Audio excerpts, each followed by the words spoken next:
ESPN welcomes you to the following presentation of the Southeastern Conference. And welcome everyone to ESPN College Football, presented by Geico on campus at the University of Florida here in Gainesville at the Swamp.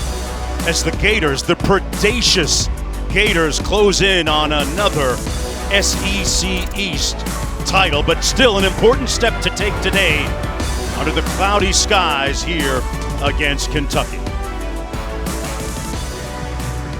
And hello everybody, I'm Mark Jones, chopping it up with Chris Doring in for Dusty Dvorak. Quint Kesnick down on the sidelines.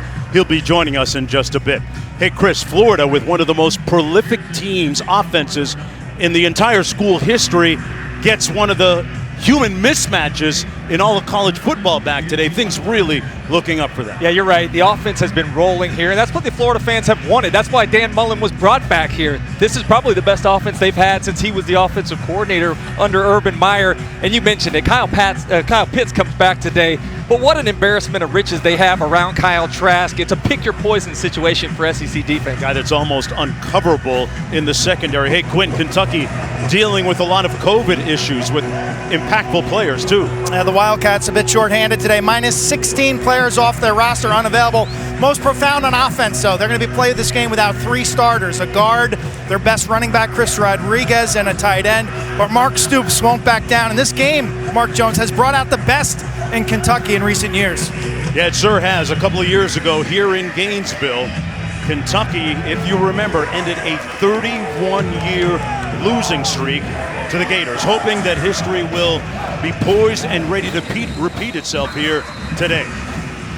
Florida winning the toss, deferring the second half. Kentucky will receive the opening kick, and we are underway here in Gainesville.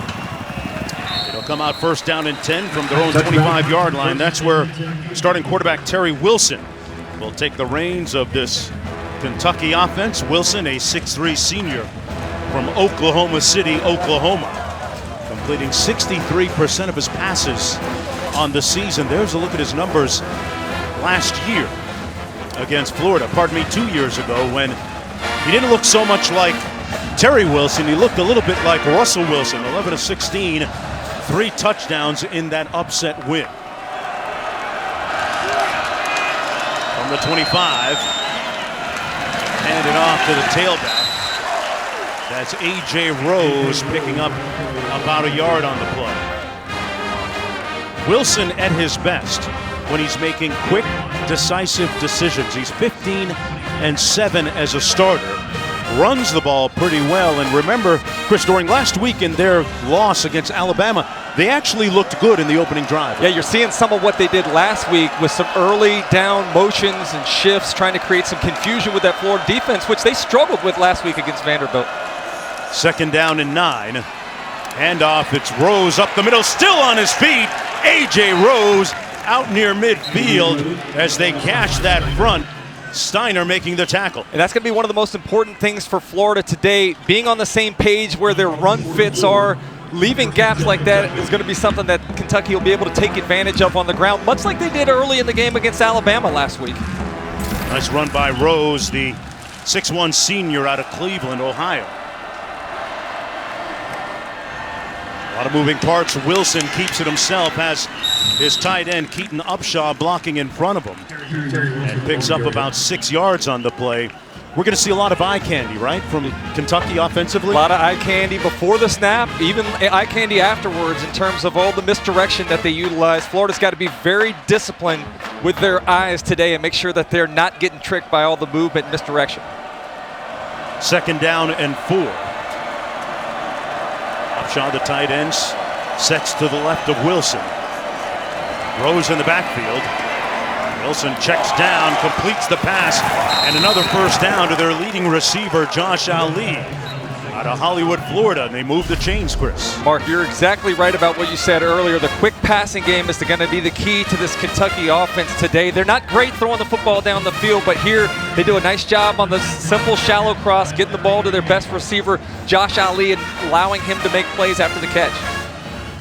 Wilson trying to do what he did a couple of years ago in that upset win here against the Gators. Off to a good start here, 3 plays into the opening drive. from the Florida 38. They fake the jet sweep. And a 3-yard gain on the play to Cavassier Smoke, a 5'9" sophomore who last year against the Gators had a pretty productive game on the ground, just under 100 yards rushing. Kentucky's blessed. They have 3 really good running backs. Unfortunately today, Chris Rodriguez is out again for the 2nd straight week in a row. But Cavassier Smoke and A.J. Rose are very capable in his absence. From the 35, 2nd down and 7. Epps in motion. He sets to the top of your screen.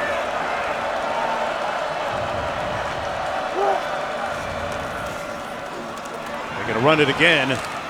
And Smoke picks up about 4 yards. So 3rd down and about 3 or 4 coming up. The tackle made by Davis. What do you like here for Kentucky in terms of play selection? Well, I think you still do the same things, and I wouldn't be surprised to see this as a 4-down situation in this part of the field. You know, offensively, you're going to have to match Florida's offense with touchdowns. So settling for field goals was not a good idea last week against Alabama, and I'm not so sure it would be today. So in this one, you're looking for just a positive play, maybe get to the outside and put a little pressure on that Florida defense is contained. Got a trips formation to the top of the screen. They're going to hand it off, run it, nowhere to go that time, as Smoke is brought down right at the line of scrimmage. And it's 4th down and 3. Diabate making the tackle for Florida. And Mark, with the struggles that the special teams for Kentucky had last week, 2 early opportunities to score field goals down in the red zone, had some issues with the snap hold combination. Today, I think you're going to see them, as I said, be aggressive in trying to put points on the board in this part of the field. Smoke in the backfield.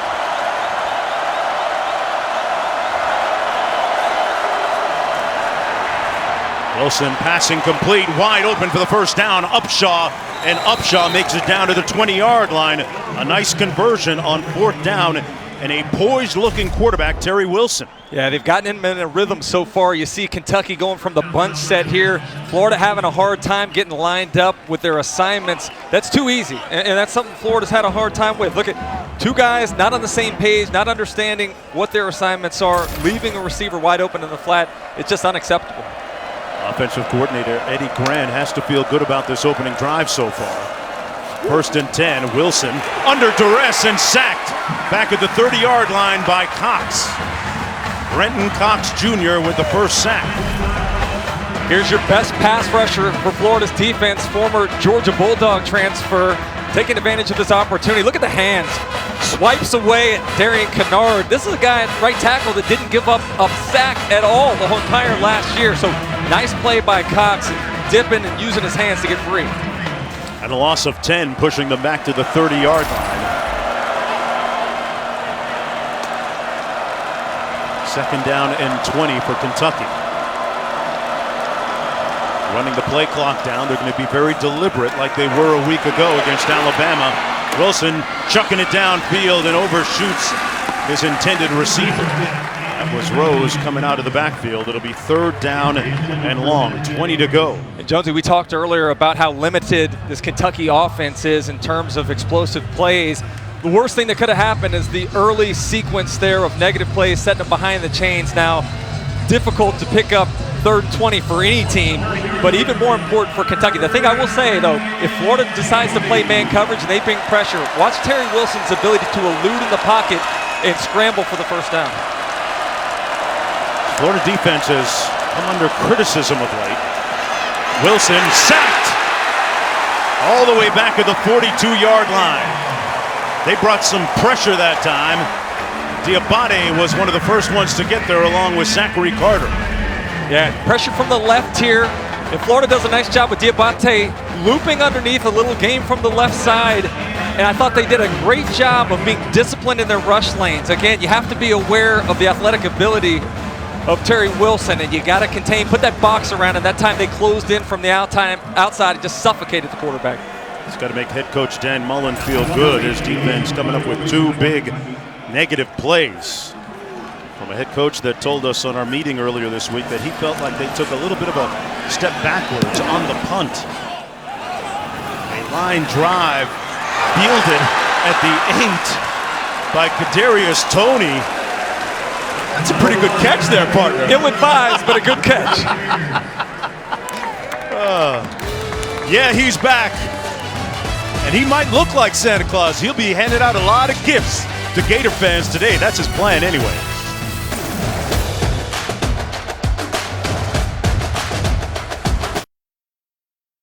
The Dr. Pepper Championship Drive Game of the Week. Folks, you're watching the SEC on ESPN. Under a brilliant sky, radiant sky here in Gainesville, Florida, one of the jewels of the great state of Florida. Zeros on the scoreboard, 1st and 10 for the Gators. First time they're touching the football. Pierce runs it for a couple of yards. A year ago in this game, Felipe Franks, the starting quarterback for the Gators, injured on that play. Kyle Trask took off the headset, came into the game, and folks, they put some respect on his name. From that moment forward, he has been QB number 1. Nobody has thrown more touchdowns in college football this year than number 11 for the Gators. Back to sling it again and incomplete on 2nd down. It's now 3rd down and 7. Here's a look at his numbers last year against Kentucky. And Mark, you think I think that stands out to me that's most amazing is this is a guy that had been around forever, hadn't started a game since his freshman year of high school, decided to stay at Florida, could have transferred as a grad transfer elsewhere to get a chance to play, but had faith that his opportunity was going to come, and when it did, he hasn't looked back. He was really well prepared, and the offense had a lot of rhythm that night. Stuck with his plan, 3rd down and 7. See what the plan is here for Florida. Trask completes the pass, but short of the 1st down. That was Toney. And it's 4th down and about 2 to go. Good tackle by Corker. Yeah, great job by Corker, who's one of the leaders on this defense. Try to get a little jerk route there to Kadarius Toney, one of the most dangerous guys with the ball in his hands. That's a solid tackle coming up, making a play short of the line to gain. Okay, so a quick 3 and out for the Kentucky defense. Josh Ali back to receive this punt, standing at his own 32-yard line for the Wildcats. Jacob Finn averaging about 44 yards, and they fake it, and they're going to pick up a 1st down. Pierce still on his feet. Dan Mullen caught the Wildcat defense hitting the snooze bar and converts the 1st down. A courageous call to start this game. Courageous call is right. How about that? In the shadow of your own goalpost. Little fake punt. Pierce, a running back, obviously comfortable with his ball in his hands, but you're right. Kentucky was napping. They had no idea that that was coming in that situation. Great job of executing a brilliant call. Well, so much for that 3 and out, Chris. 1st down and 10 for the Gators. They have the ball back, and this is going to be Malik Davis. Davis picks up a few yards on the play. 6:30 to go here in the opening quarter. Mark, I talked about Kentucky's running backs. Florida has a talented group as well. We've seen Pierce carry the ball in the fake punt there. Malik Davis has had a couple injuries the last couple seasons that have kept him from reaching his potential. But watch number 6 as well. Naquan Wright has emerged this season as well in the backfield. He's got 151 yards on the ground coming into the game. Over the middle, complete. There he is, Pitts. Room service. Welcome back, Kyle Pitts.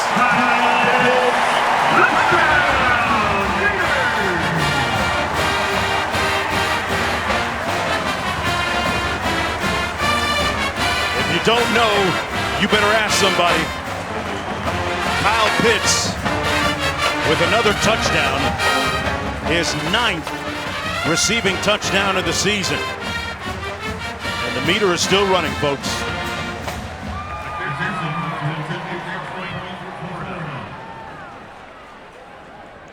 So the Gators able to capitalize on the fake punt and get it into the end zone. 56 yards in all. His 9th of the season, 15th of his career. Didn't take long, He's right? impactful. He is impactful. He got the matchup they wanted, one-on-one coverage. You can't leave that guy open. That's a mismatch there with Kelvin Joseph, a corner in terms of size, and Trask found his guy 84 for the touch. Oh, we flexed on him. Back with more right after this. Let me run it up. Still won't let me inside Canada. Wave runners on the ESPN College Football is presented by Geico. You could save even more by bundling home and car insurance. And in part by Cars.com. Everybody can score this weekend. Find your perfect car match online. Kyle Pitts scoring a touchdown a moment ago, capping a 6-play, 83-yard scoring drive, eclipsing a little over 2 minutes on the clock after that fake punt. And the Gators looking to improve to 7-1 on the season. And there is a possibility today that Florida could clinch the SEC East. Chris, what was the key moment here on this last touchdown? It's Trask finding the rotation of the coverage. Look at Yusuf Corker, the safety. He's going to run back to the middle of the field. That means it's one-on-one coverage with Kelvin Joseph. And Joseph is going to widen.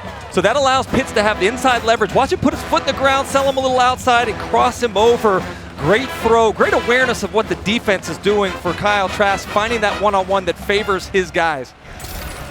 And you saw Pitts take it to the crib there, a guy that during the initial shelter at home period spent a lot of time in Atlanta working on his body. This is Smoke. Picks up about 7 yards. Matt Berry, I need to work on my body too. Back to you. No, man, you've got it. You're good to go, Jonesy. Time now for your Rocket Mortgage Studio update. Checking in on Penn State, Michigan. Larry Roundtree, that is Kevon Lee, 6-yard touchdown. And then Missouri, Larry Roundtree, the third, takes it in for Missouri, up 7-0 on the Bears.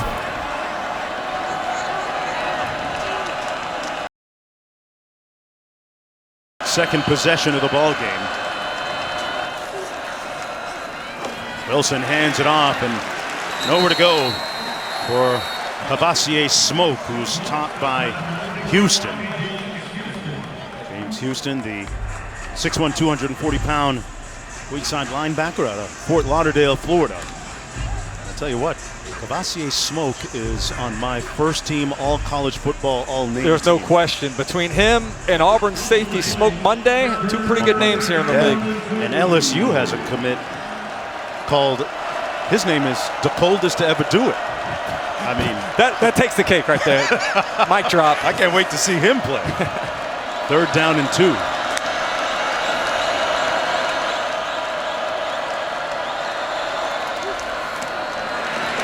Cavassier Smoke is going to get close. He got a pretty good spot, tackled again by Houston, and they're going to come up, it looks like, Chris, about half a yard short. They're not in a favorable part of the field to go for it on 4th down. But that's a nice job by Smoke, though. Houston comes up in the hole, meets him at the line of scrimmage, and Smoke's able to drag him for about 2 yards, getting him very close to that line to gain. Needed to get across the 35-yard line. I think he's just short. It's a great spot, but really nice effort there by Cavassier Smoke. They're going to go for it, and Wilson keeps it himself and gets the 1st down. So that tells you, Jonesy, what their mindset is today, right? Yeah. Even backed up here inside their own 40-yard line, they understand the importance of, one, keeping possession, trying to keep Florida's offense off the field, but the need to convert, keep drives alive, and ultimately score points. Because whether you give Florida a short field or you give them a long field, they have the ability to score and score quickly. 1st down and 10 from the 37-yard line. And here's Florida having a hard time, again, getting lined up here late in the down sequence. Wilson's going to keep it himself, and a nice gain of about 7 yards. Yeah, Dan Mullen told us on our conference call earlier this week that he felt his team took a little bit of a step backwards, and I think a lot of that might have been pointed towards, or at least some of the perceived criticism towards the defense, even though they defeated Vandy by 21 points. This is a defense that had been really good after the return of Kyrie Campbell on that defensive line. They'd improved their 3rd down rate getting off the field, but against Vanderbilt they took a step backwards, and I thought a lot of it had to do with them not being on the same page in terms of communication. 2nd and 3, Wilson fakes the toss, keeps it himself, and it's going to set down a 3rd down and short. Tackle on the play made by Tardell Slayton. So Kentucky being very methodical. Yep. 3rd down and 1, 2.5 minutes to go in the 1st quarter. Yeah, let's keep our eye on Terry Wilson, his ability to put pressure on a defense, whether it's RPO stuff, whether it's quarterback draw, definitely does a great job of being able to find the holes. So maybe you just let him get the football in his hand and be an athlete in this situation.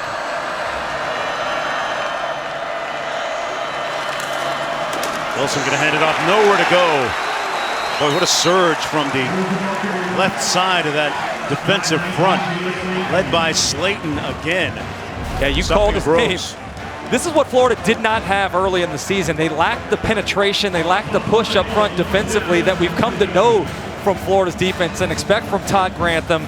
With the return of Kyrie Cleveland, that's helped TJ Slayton, that's helped Zachary Carter, that's helped this entire defense.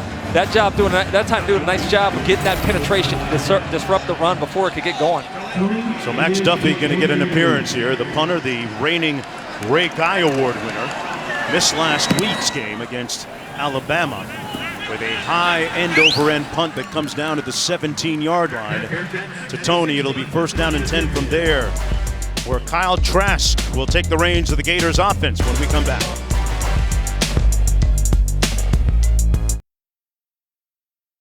Potent pass and catch duos in all of college football. Kyle Trask to Kyle Pitts. Through 7 games, almost 3,000 yards passing for Trask, and for Pitts, 8 receiving touchdowns. That's the most single-season touchdown receptions by a tight end in school history. When you think about some of the great ones that have played here, that really speaks volumes of their prolific nature here this year. And into the eyes of number 84, and right on time for a penalty. I think you jinxed him. Number 84 on the offense. 5-yard penalty. First down. Dude is a unicorn. He is a unicorn. He can do it all. And I think, Jonesy, the thing that's been impressive to me as you see him flinch a little bit, trying to hold his one. Yeah, that's one where he's anticipating the ball coming his way. You want to get off quickly from the line of scrimmage. But the thing I think's impressed me the most is how much he's improved as an end-of-the-line blocker this year. Really helped that Florida run game. Got that added strength. First down and 15. Trask back to pass. Out of the backfield, complete to Pierce, and Pierce is going to be stopped up. His forward progress about the 15-yard line. Watson making the tackle on the play. Let's look at Kyle Pitts. Had the touchdown reception a moment ago. Some very big-time numbers, and think about his strength. You talked about his blocking, Chris Doring. He used to do 315 bench press as his max. He now can do 6 or 7 reps of that. A real testament to his increased strength, which probably helps his blocking a little bit. Out of bounds. Definitely has helped his blocking. I mean, this guy has come along in terms of his receiving game, his strength. And how about that? That looks like some old school Saved by the Bell looking stuff there, Mark. Hey, you're going way back. That's some 90s stuff, right? Solid 90s, yeah, probably late 80s, early 90s, okay. Right? Don't put me in that demographic yet. Got that little Soul Glow look with the afro. Third down and 12. It's a timeless look, man. Come on. Yes.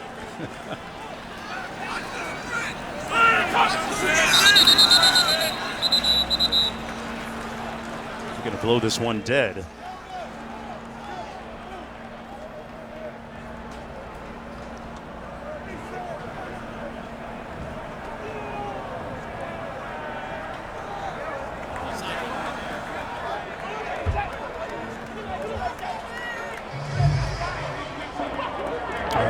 Dan Mullen's hot. The play is under further review. The ruling on the field was the pass was incomplete. So Rogers Redding, our rules analyst, they're debating as to whether this was a complete pass or not. And that has Dan Mullen hot. What are your thoughts on this as we take a look, Rogers? He's right near the sideline, and the issue is whether he actually got a foot down and can maintain control of the ball before he went out of bounds. And from that angle, it looks like he is okay. In other words, he's got a foot in bounds, and he lands the other foot out of bounds. But I think they're going to either confirm or let this stand. I'm not sure he secured it, though. It looked like it. Well, now that look, you're right. He hadn't secured it at that look. So did he bobble or did he have it with his one hand? I think he bobbled it. You could see space between. Let it run on through. You could see space between the two hands. So that's going to be an incomplete pass. Review. The ruling on the field is confirmed incomplete. Good call. There it is. So Ball still at the 14-yard line.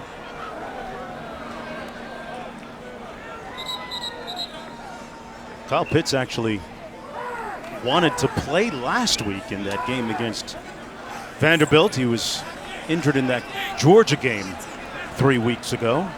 He's seen all the success with his backups there with Gamble and Zipper making plays. You don't want to get Wally Pitts, man. Got to get back in that lineup. 3rd down and 12. Trask complete. That's going to be Wells with the first down. You know, back to that last comment you made, it was interesting to hear Dan Mullen this week say, yeah, you know, Kyle Pitts is going to have to work hard to get some playing time with those other guys that have been playing well in his absence. You know, I like there, Jonesy, is Trask drops back, big zone that Kentucky's defense falls into. He makes a quick decision, gets the football out of his hands, and lets the receiver Wells make the yardage to gain after the catch. 1st down and 10. They're going to run it this time. Between the tackles, that's Naquan Wright. Yeah, I don't know if I believe Coach Mullen, man. I don't think I believe him either, but it is amazing how deep the talent is at wide receiver, at tight end, at running back here on this Florida roster. I don't think Kyle Pitts was worried about trying to get some reps at tight end. Like, Coach, you remember me, right? I've only been gone for 2 weeks. You remember me. I know the Wildcat defense remembers him. I don't think they ever forgot him. We'll be flexing on them again if they do. End of the first quarter, 15 minutes in the books. Back to Gainesville right after this.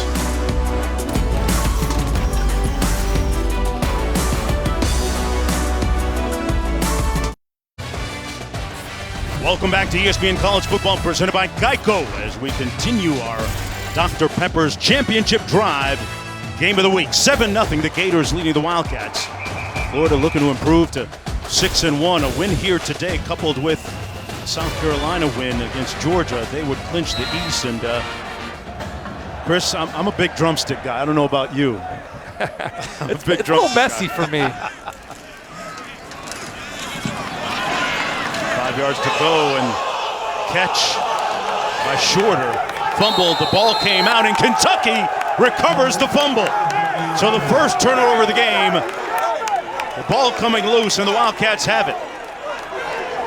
Mark, you talked about how does Kentucky stay in this ball game. It stays in the ball game by creating turnovers. Kentucky's defense is 2nd in the conference in creating turnovers with 13 before that one. Big hit, forces the football out. Now Kentucky's in a short field situation. How does Florida's defense react in this sudden change situation?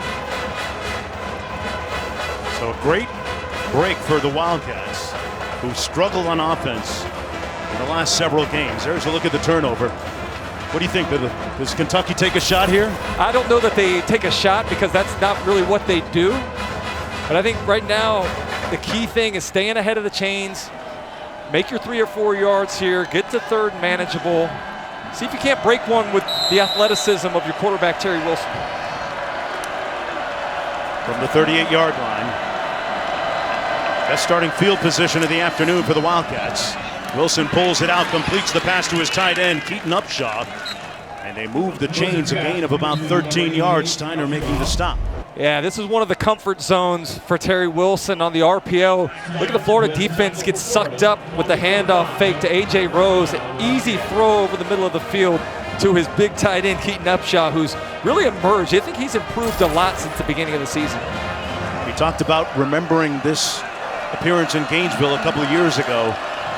Said I remembered and I learned that I got to make big plays. And the ones that don't happen, got to be able to move on from it. And they're going to run it here on 1st down. This is Rose again. Rose with a nice gain, tackled by Burney. Mark, you make a great point too, because a lot of these guys were on the team in 2018. They remember coming into the Swamp. They remember breaking that 31-game winning streak that Florida had. And they come in here, even though a big underdog today, they remember the taste in their mouth when they walked out of the Swamp victorious. So I got to imagine they have a little more confidence than most teams coming into the situation would. 2nd down and 4 for Kentucky.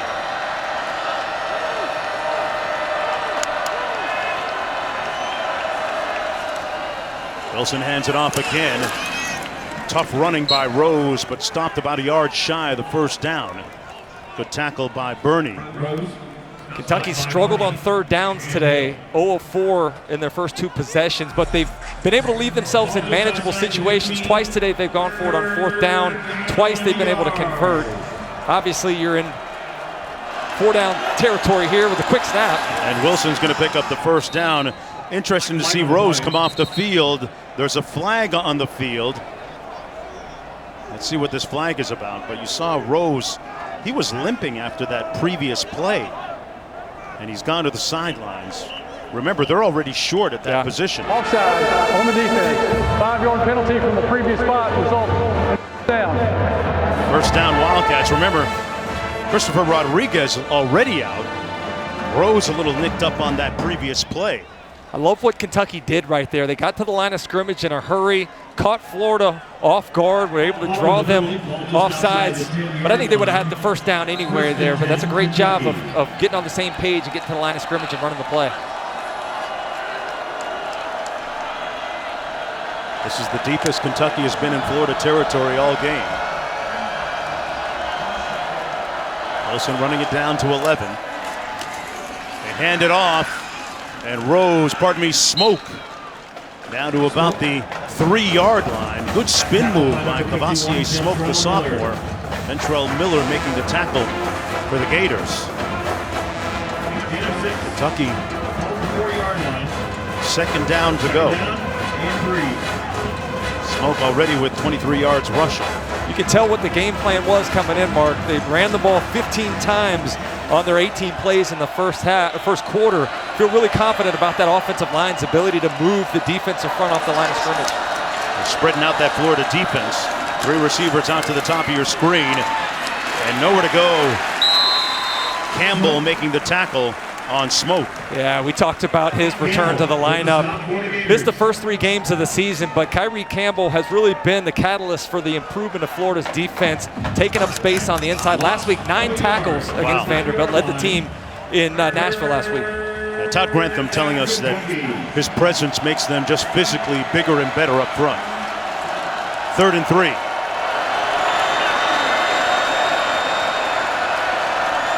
Smoke to the left of Wilson. Play clock at 12. They got a tall receiver, Daly, number 89, split to the top of your screen. Play clock all the way down to 4. And now Wilson is going to call a timeout. Eddie Gran is going to think this next one over, going to try and find the right button to press. Kentucky threatening when we come back to Gainesville.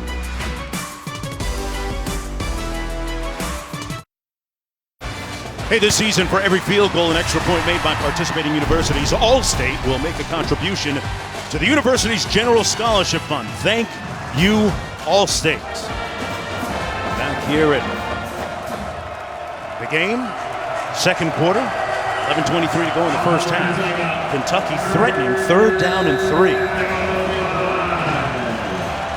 They have yet to convert on 3rd down today.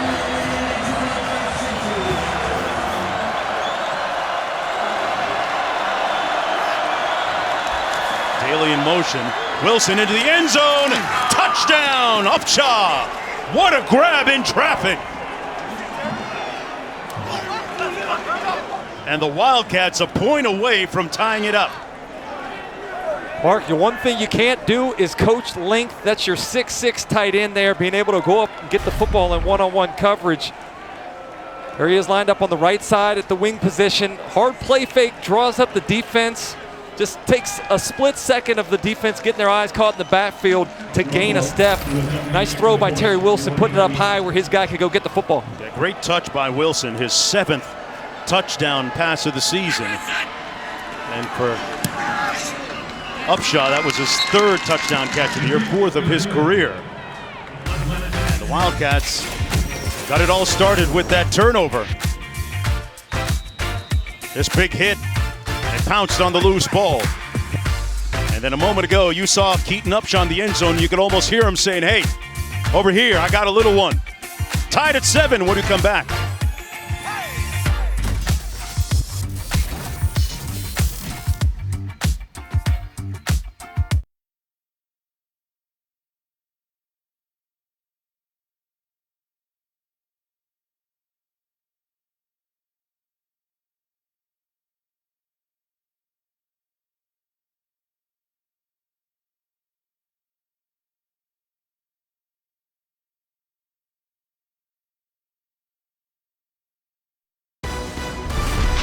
ESPN College Football presented by Geico is brought to you by DiGiorno. It's not delivery, it's DiGiorno.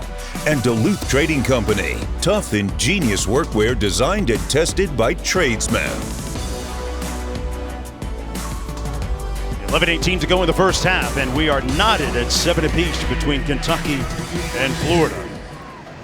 Here is Tony back for this kickoff. Keaton Upshaw with the touchdown catch before we went to our commercial break.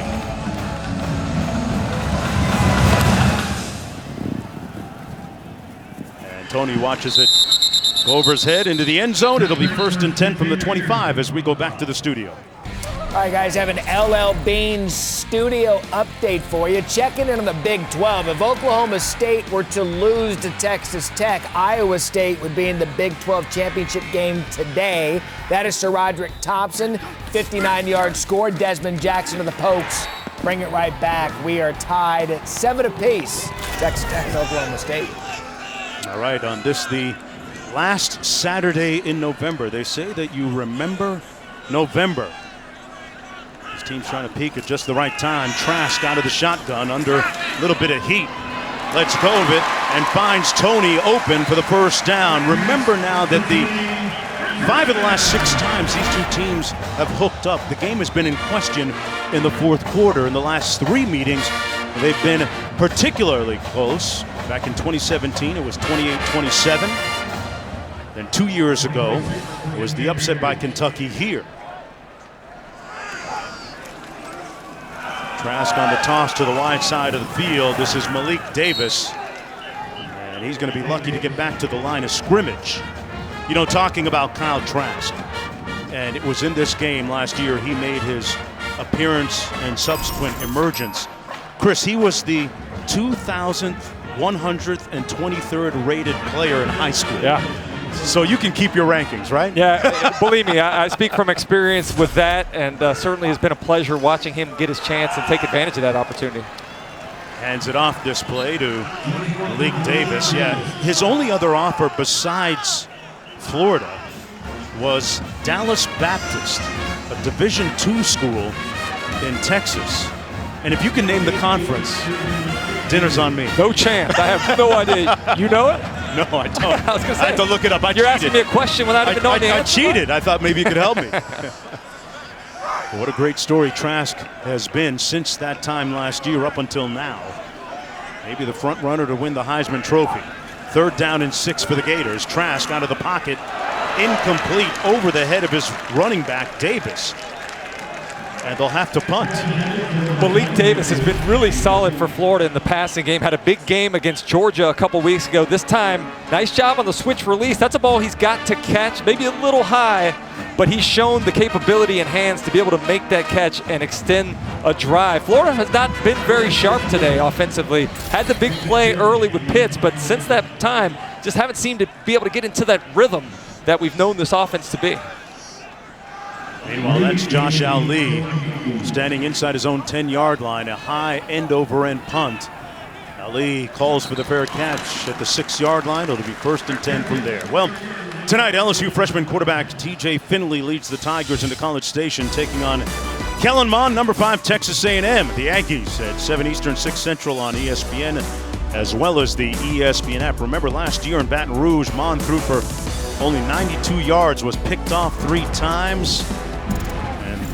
Tigers won at 50-7. There's a look at the respective remaining schedules. Any thoughts on that? Well, first of all, I think A&M has rounded into one of the most complete teams in the country.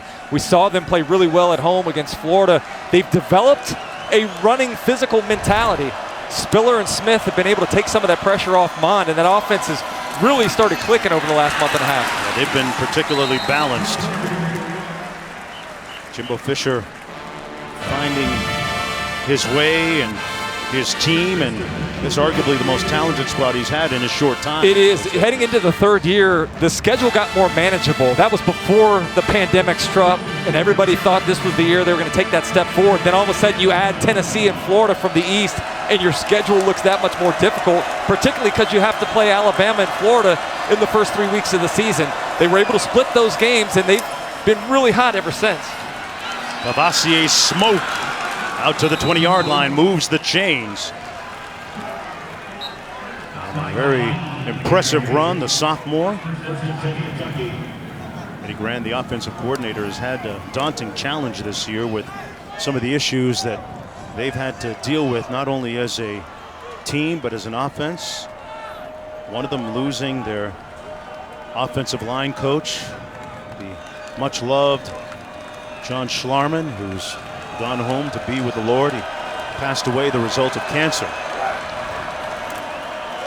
Austin Dotson wearing number 65 to honor his memory today in a nice run by Ali. And to your point, Mark, this has been an offensive line that I thought heading into the season had a chance to be one of the best in the conference. Didn't play great early in the season. The offense as a whole didn't play great, but I feel like they've come along. They're obviously playing with a lot of motivation at this point in time. And you can see today, they've run 26 plays, 21 of them have been rushing plays. So they feel like this is the strength of their offense, and they believe in their ability to get Florida's defensive line pushed off the line of scrimmage. 2nd down and 1. We'll keep an eye on the production and the efficiency of that offensive line today. They create a nice hole for Rose, who bursts out to the 40-yard line. This was the scene a couple of weeks ago. The offensive line paying tribute to John Schlarman, who passed away November the 14th after a 2-year battle with cancer. They left the space open for him. And today, Austin Dotson right there wearing number 65 in tribute to the departed offensive line coach. 2 different jerseys being worn, yeah. 65 for Schlarman, 22 for their former teammate Chris Oates, still a teammate. Between the tackles, good surge by that offensive line. Hey, 2 years ago when Kentucky came in here and upset Florida, John Schlarman was awarded the game ball by the players and the coaching staff, and it was a very poignant, very emotional moment inside that victorious Kentucky locker room. A guy that was beloved by everyone from the players to the parking lot attendants in Lexington. What made it even more special was that this guy played at Kentucky. He was blue through, bleeds the Kentucky blue, enjoyed coaching these guys and really represented the university well. Wilson keeps it, and he's pushed out of bounds right near that 1st down marker by Elam. And we talk about the huge void in the wake that Coach Schlarman left. It has been a tricky bit of business to coach that offense. Yeah. Eddie Gran has been kind of wearing a couple of different hats. He has, and Schlarman and Gran were right there 1-2 punch in terms of developing the game plans from week to week. So now Eddie Gran's having to shoulder that as well. They brought Jeff Jagodzinski in to help coach the offensive line in the middle of the season, former Boston College coach. Wilson pulls it out, little contact downfield and a flag thrown as DeMarcus Harris was there to try and catch the pass, but was interfered with.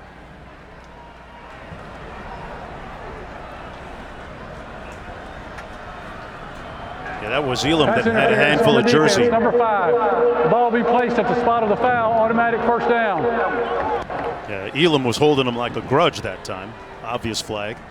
That was straight assault right there, man. 5:50 to go in the 1st half, and Kentucky moving the ball into Florida's side of midfield. Smoke in the backfield.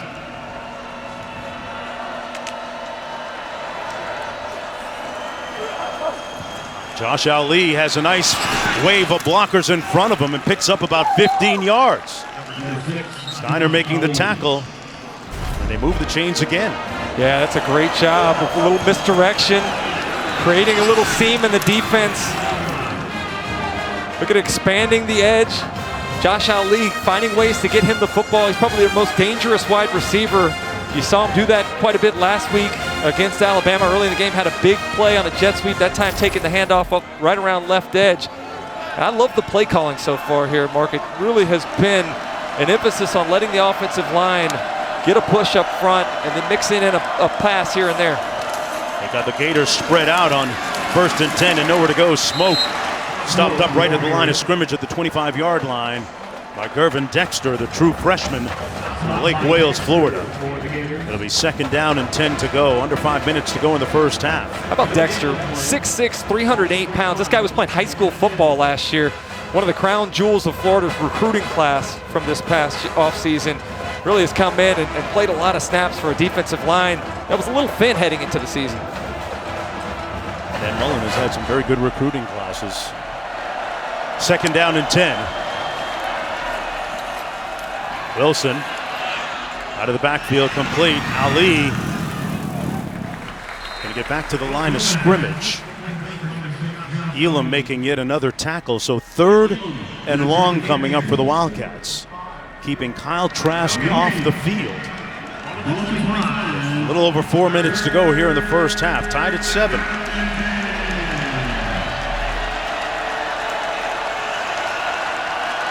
He's already thrown a touchdown pass today, just one though.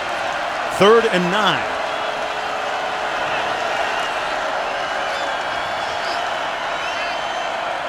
Upshaw now sets to the right of Wilson. Wilson steps up in the pocket, takes off, still on his feet. Wilson on the move. One guy to beat and pushed out of bounds at the 7-yard line. 1st and goal for the Wildcats. Mark, this is what I told you about earlier. This is where he's the most dangerous, right? It's a called pass play, but he sees the pressure off the edge, puts his foot in the ground, sees a little daylight, and then you see the athleticism and speed. Difficult for Florida as they're in man coverage. So many guys with their eyes, with their backs to the quarterback. Once he broke through the initial line of scrimmage, it's free running for Wilson, able to pick up the 1st down. JUCO product, finding his footing there.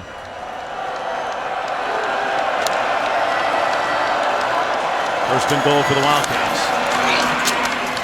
Handed off down to the 5-yard line. That's A.J. Rose. You talked about the play calling. The fact that they don't have a guy that can really pop the top of the defense hasn't hurt them yet, right? Not yet, and you would think that Florida would be aware of their inability to throw the ball down the field, that they may try to stop the run by stacking numbers in the box. But right now, again, credit to Kentucky and their ability to get some push up front and allow those running backs to have a seam to hit. A little short-handed on that offensive line, but those guys playing well up front. 2nd and goal. They fake the jet sweep. Wilson pulls it out into the end zone and throws it away. So 3rd and goal. Good pressure by Diabate on Wilson.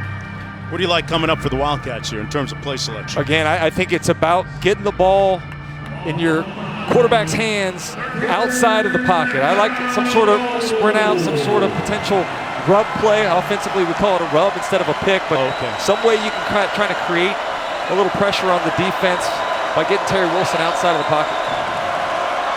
Old receivers call it a rub play. I get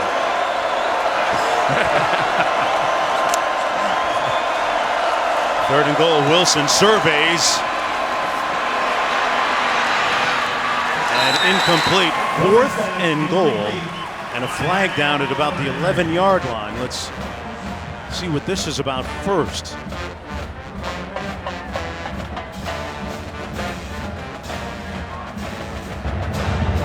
Holding on the offense, number 67. That penalty is declined. 4th down. Boy, Todd Grantham and Dan Mullen having some impassioned conversation there. Looks like he might be suggesting a few play calls potentially on defense that he'd like to see. That's what my household looks like. Is that you're Grantham though, right? Yeah. Your wife is Dan Mullen. Hey, wow. Quinn, what do you I'm see about 10 yards away from that outburst. That does remind you sometimes of a Thanksgiving dinner, but the call earlier, the man coverage really had Coach angry when Terry Wilson scrambled against the man coverage. So a little chip shot here coming up. And he knocks it through. What that really was, I'll take you back, was Mark Jones yelling at his older brother Paul Jones when Paul took the last drumstick for Thanksgiving. That's what that was about. Back after this. Hey, Tuesday night at 7 Eastern, 4 Pacific on ESPN and the app. Catch the exclusive reveal of the College Football Playoff Top 25 rankings. Reese and the guys breaking it right down for you, top to bottom, as well as a live interview with committee chairman Gary Barta, the Iowa Athletic Director, as we take a look at the Wendy's Weekend Wake Up Breakfast. Say that fast 10 times. Which of those things on the menu jumps off the page at your partner? Well, obviously the Iron Bowl is one that has a lot of history. A lot of hate there. That's one I'll keep my eye on. But Texas A&M, that's a low-key good game against an improving LSU team that TJ Finley has looked good last week in that game against Arkansas. Alabama without Nick Saban today on the sidelines. We're going to take a quick timeout and come right back after this.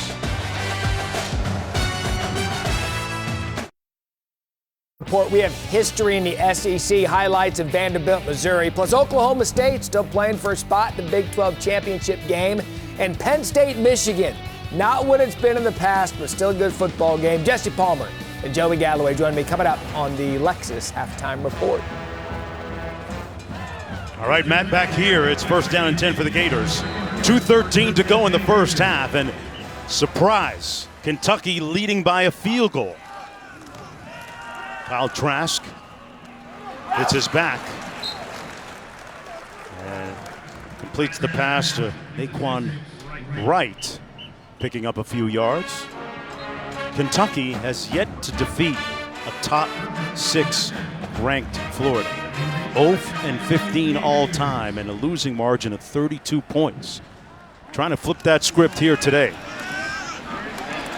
Right again out of the backfield, picks up the first down, pushed out of bounds at about the 40-yard line. Kentucky just dropping back into a big zone right now, willing to give Florida everything they want underneath, trying to use as much time as possible. But I like what Trask has done so far and just taking what the defense has given him. That's one thing I think he's done really well this year. Hasn't forced the football into situations when it hasn't presented itself with a good opportunity.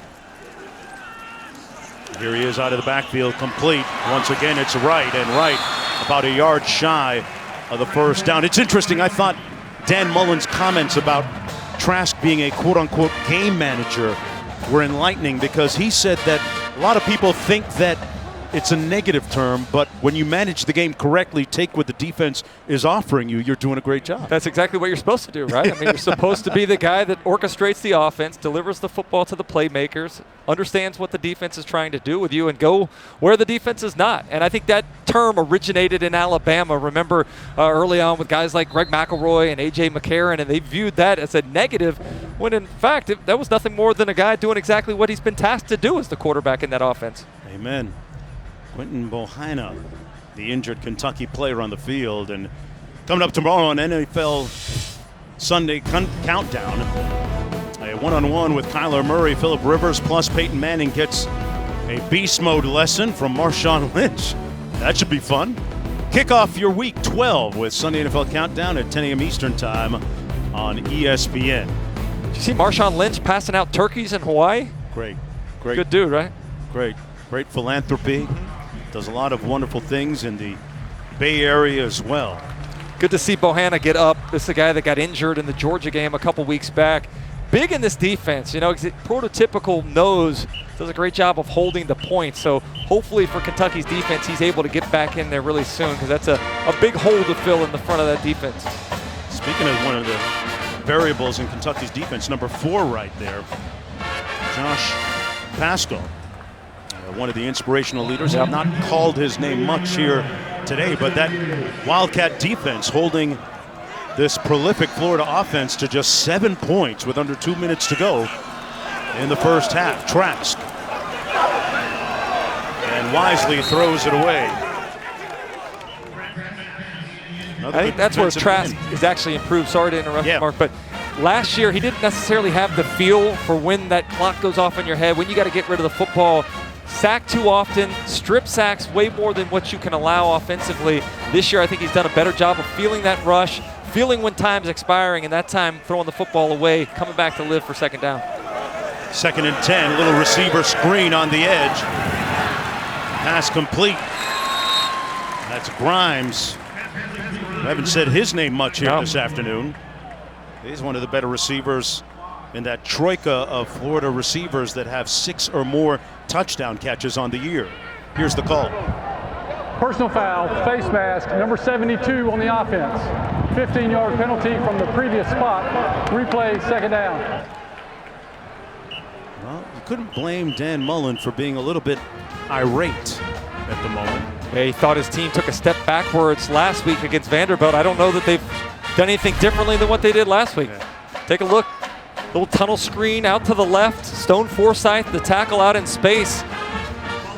Tries to stay engaged and grabs a handful of that face mask. That's an easy call right there, out the middle of open space. Now you're looking at 2nd and 25. All the way back at the 36-yard line for the Gators. Right out of the backfield. Check that. And he's pushed out of bounds at the 41 by Joseph. Remember, we were talking about it a moment ago prior to kick, Chris, that this is a matchup between the top passing offense and the top passing defense in the SEC. And you'd have to say so far that Kentucky's won it. Kentucky has won it, but it's also been with the help of their offense. Possessing the football as long as they have, it's kept the ball out of Florida's offense's hands, which is playing great defense for them as well. Little pressure off the corner. Pass complete. Naquan Wright getting a lot of touches and targets here on this drive out near midfield with 1:20 to go. And Kentucky's going to burn one of its 2 remaining timeouts. They've got 1 remaining. Florida with a full complement of 3. Well, we are in the last Saturday of November. And time to take a little inventory as we take a look at this week's college football playoff rankings brought to you by Allstate. Anything of note there that interests you? I know there's some pregame talk about where the Bearcats were ranked here. Hey, we've seen a lot of Cincinnati this year. You think they have a shot of crashing the college football playoff party? I don't know without some help. I think, unfortunately, it's a difficult year for them to try to get in the mix. I wish more than ever it was an 8 game, even if it was just for 1 year. Yeah. Expand the playoffs to 8 games. We haven't had a chance to play much out-of-conference competition. So I'd love to see Cincinnati have a chance to get in there. BYU, I know their schedule hadn't been as difficult, but they've been a fun team to watch this year as well. Some great points. Finn into punt. Remember, they faked one already today on their first possession. I'll give you $100 if they fake this one right here. Hit me on the Cash App, buddy. 4th and 11. That was Pierce, number 27, that ran for the first down. Not this time. They punted away. And he hits the coffin corner with lethal precision out of bounds at the 1-yard line. Wow, what a punt by Jacob Finn. You couldn't have dropped that any better with a 9-iron. How about the way they hold the ball these days? All the different kicks that these punters have in their repertoire. That time got the perfect angle, perfect bounce. A nice job by Grimes there, being ready to cover the football if it had bounced back to him. 99 yards away. 1st down and 10 for the Wildcats, leading by 3. Florida's got 3 timeouts here. So Kentucky can't just go into a shell at this point in time. They need to pick up a 1st down, try to run this first half out. They've done everything they wanted to do here in the first 30 minutes. Wilson hands it off to his tailback, A.J. Rose. Remember, Kentucky comes into this ball game down 16 players and a few staff members, shorthanded. This is a team that is going through a lot of adversity right now, but right now leading this football game is, we'll be back in 10 seconds.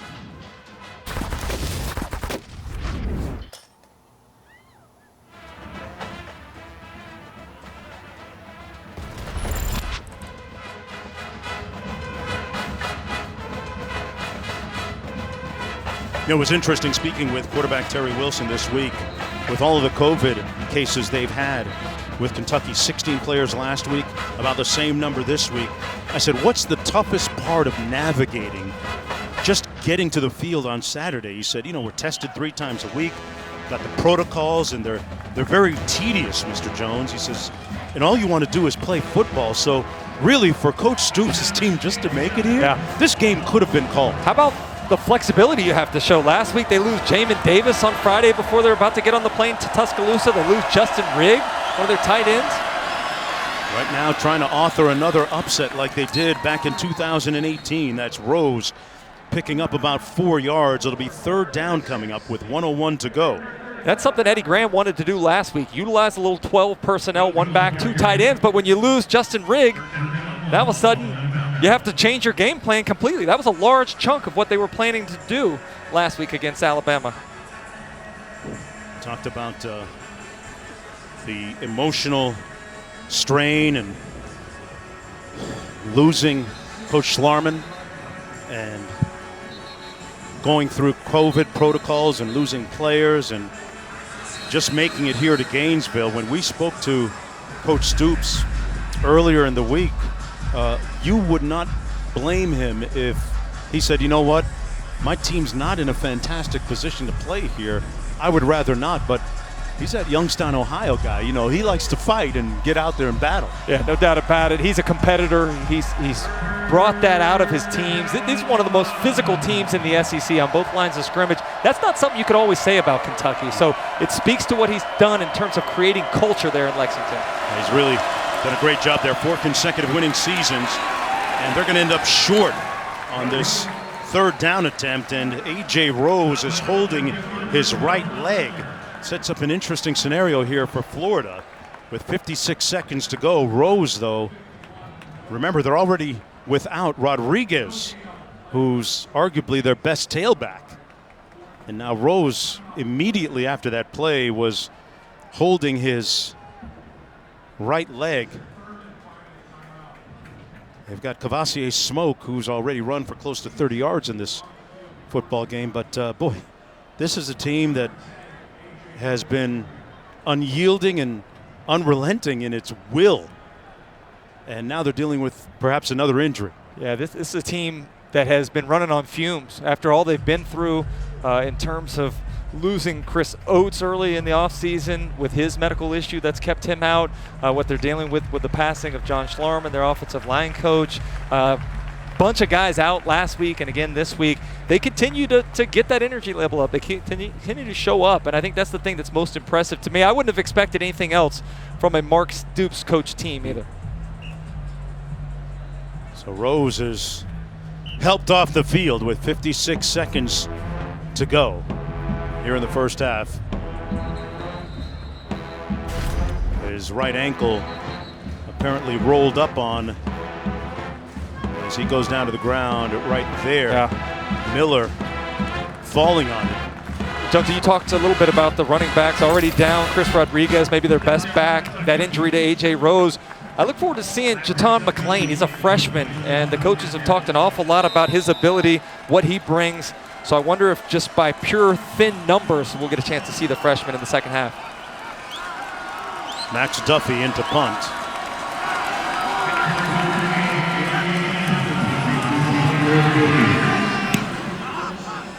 End over end punt.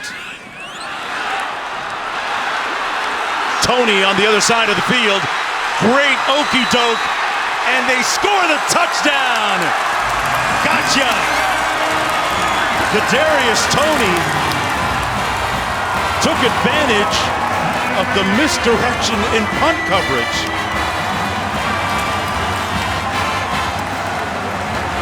That was a great job on the punt return, but the real win came on the punt.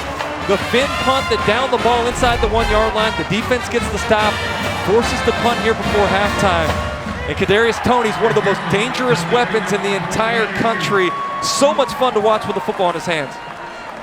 And look what they did. They stuck the entire team over here to the right, acting like the ball was coming down to the split returner to the right side. We'll take another look at it here in a second, but great job of acting by Florida's punt return team. Yeah, that was Marco Wilson who faked the fair catch like he was going to catch it, and it drew some of the defenders that way, Chris. Yeah, the entire coverage team. In fact, it's a tough spot to be in covering punts because you don't necessarily know where the ball's coming down. You're reacting to the body language of the Florida returners. And look at the white jerseys. Only a couple players realized the ball was going to the right side of the field. You just can't give that much space to a guy that's as dangerous as Kadarius Toney is in the open field. Well, you talk about some misdirection. Lethal misdirection. Yeah, Bembry was the only cover guy for Kentucky that actually knew where the football was going. Marco Wilson on the right side of the field acting like he's got a sense of urgency to get the football. Look at all the white jerseys around him. He drew a lot of traffic. And that's not something that you'll necessarily see in the stat sheet, but well-designed play by Florida's special teams and selling that in terms of the coverage unit too, making it look like they were all going back to set up the wall to the left side of the field. Boy, how much steam does that take out of Kentucky to play as well as they have here in the first half and potentially going into the locker room down by 4 points? It's a huge kick in the teeth, right? You've done everything you wanted to do offensively. You've limited the defense or the offense for Florida. You've possessed the football, and right before halftime, you give up a special teams touchdown, which is a huge momentum killer. Well, still very much in this football game, down by 4 points. And as you mentioned, Chris, the touchdown, the good field position set up by that coffin corner punt by Jacob Finn previous to that punt return. First down and 10 from the 25-yard line for Kentucky.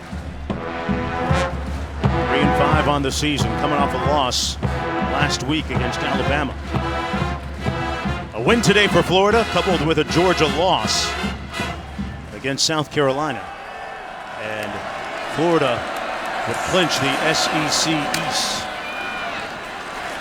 Smoke is brought down with a gain of about 1 on the play.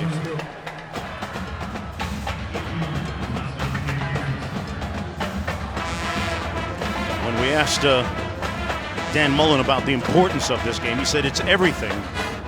They're a good team, Kentucky. They're a good pass defensive team, and we got to put it all on the line with being just 2 wins from an SEC championship game appearance. Yeah, and Dan Mullen's talked a lot about the fact that they control their own fate at this point in time. They got over the Georgia hump, but if you let down and lose to any of these teams down the stretch, all of your goals are gone at that point. Well, that's the first half in the books. 30 minutes. Altra's team up 14-10. But still plenty of football to go. Remember, they've been in question going into the fourth quarter in the last 3 years. Right now we send it to Matt, Jesse, and Joey in the studio. Guys. Jonesy, thank you. It is Matt, Jesse. By Lexus. Experience amazing. All right, so Jesse, the line in this game was Florida minus 24. Do the Gators cover? Not the way their defense is playing. They got to get the ball back. Back to the swamp after. Football game coming off of an SEC soccer championship. That's a pretty good few weeks for Sarah Fuller and Vanderbilt. Mark Jones, Chris Doring, Quint Kesnick down in the field joining us in just a moment. Start of the third quarter, Florida's going to get the football. If you're Kentucky, what are you looking to get accomplished here in the early part of the third quarter? Do exactly what you just did. Yeah. Run the football, possess the ball, and keep Florida's offense off the field. They let one special team mistake set them back after all the progress they made in the first half. Kentucky trying to duplicate the upset of Florida from a couple of years ago. 2018, they came in here and ended a 31-year losing streak. Let's check out today's Liv Moss moment, brought to you by Taco Bell. And some key ones late in the first half. Yeah, let's not forget about the punt by Finn. Great job of kicking to the coffin corner, gets the roll, ball goes out of bounds inside the 1 yard line. Florida's defense stops. And then how about the acting job of the Florida return team? Draws 5 Kentucky cover players to the left side. Xavier Henderson acts like he's going to catch the ball. Meanwhile, only 2 Kentucky cover guys recognize that it's actually Kadarius Toney on the right side of the field with the football in his hands, and he makes guys miss like it's his job. Over the middle, pass complete. Toney with the catch as we go down to Quint. I was standing behind the punter, Max Duffy, and as soon as he hit that ball off his foot, you could tell he was upset with himself. Well, I come to find out from head coach Mark Stoops that punt was supposed to be kicked to the left, and that's why all the Wildcats pursued down the left hash. Toney all by himself, right hash, game changer, huge play, just poor communication. The punter kicked it the wrong direction, and Duffy's one of the best in the nation, Mark. Yeah, great guy award winner, the reigning Great Guide Award champ, and a pass complete to the sideline to Trevon Grimes, who came back to Gainesville this year for his senior season to, in his own words, finish business with my brothers. Yeah, we talked a lot about the size of Kyle Pitts at 6'6", but how about Trevon Grimes, 6'5", Justin Shorter, 6'5". It's tough enough to cover all these weapons, but just physically, defenses don't have the size to match up. 2nd down and 1. Trask under center. Double pass. Looking downfield, Tony with it, throws it, completes it to Pitts. Little schoolyard time, folks. They get the first down. Agent with the tackle. Yeah, it comes in handy when you have a guy like Kadarius Toney that played quarterback in high school, that has the ability to throw the football. You trust him not to make a bad decision. His first option wasn't there. Comes back to Kyle Pitts in the flat. Pitts able to make a guy miss, and now all of a sudden you got a little rhythm offensively, which you didn't have in the first half much. Kyle Pitts, a pretty good plan B. 1st down and 10 from the 42. They fake the jet sweep. Trask going to be sacked, and a flag. Those hands coming up a little bit high by Weaver. He might have gotten a little bit of face mask on this. What do you think here, Rogers Redding, our rules analyst? If he grabs and twists that face mask or any helmet opening like that, Mark, that's a foul. Here's the call. Personal foul, face mask on the defense, number 13. 15-yard penalty from the previous spot, automatic 1st down. Sometimes they grab something besides the face mask. Any helmet opening is the rule, so that's a good call. It's too bad, too, because J.J. Weaver's getting his first start today. Coach Stoops talked about him earning that opportunity. He's got some length, the guy that's really good off the edge. That time you saw his ability, just got the hands up too high into Trask's face, and now instead of a big sack, you got Florida inside the 30-yard line. Down to the 27, Trask hands it off to Pierce, and Pierce is going to be stopped up right near the line of scrimmage by Cordell Looney. It'll be 2nd down and long, and another flag on the field. Kentucky missing a couple of guys on defense as well this week. 16 players in all. Personal foul, face mask on the defense, number 59. Penalty is half the distance to the goal from the end of the run, automatic 1st down. Wow, back-to-back face mask penalties. They got to give up more real estate. Yeah, just let the hand slide up there a little bit. Difficult in the heat of the tackle there. But you're right, man, just 2 face mask penalties in a row have allowed. Florida doesn't need much help offensively, but penalties here that we didn't see from Kentucky's defense in the first half definitely benefited Florida at this point. Real quickly, it's inside the 15-yard line. Pitts split to the bottom of your screen, number 84. Trask looks that way, up for Pitts, jump ball, and incomplete, but a flag. He is working against Kelvin Joseph.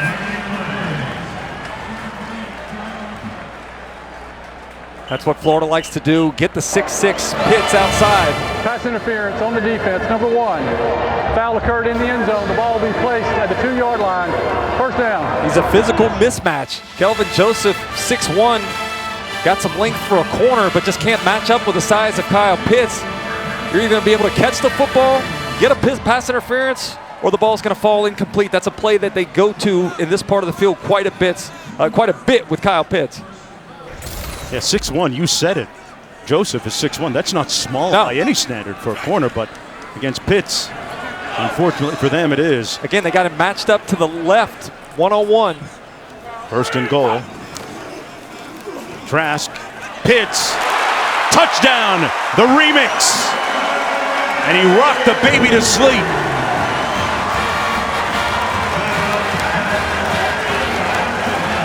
That's a lonely island to be on. If you're Brandon Eccles out there, you just saw Pitts try to go to the fade. This time he sells the fade, comes back underneath. A nice job by Kyle Trask of throwing the straight ball out in front of his receiver for the touchdown.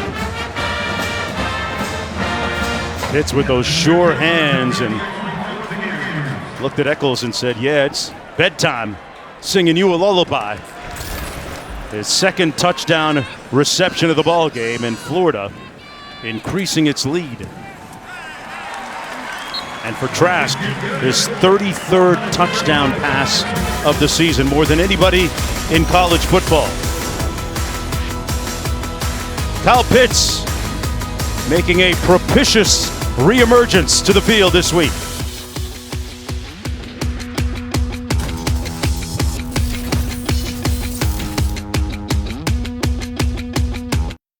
To the Dr. Pepper Championship Drive Game of the Week.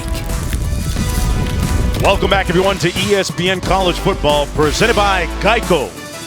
You're watching the SEC on ESPN as the sun piercing the clouds here in Gainesville, Florida. Pitts with a touchdown catch a moment ago, his second of the day.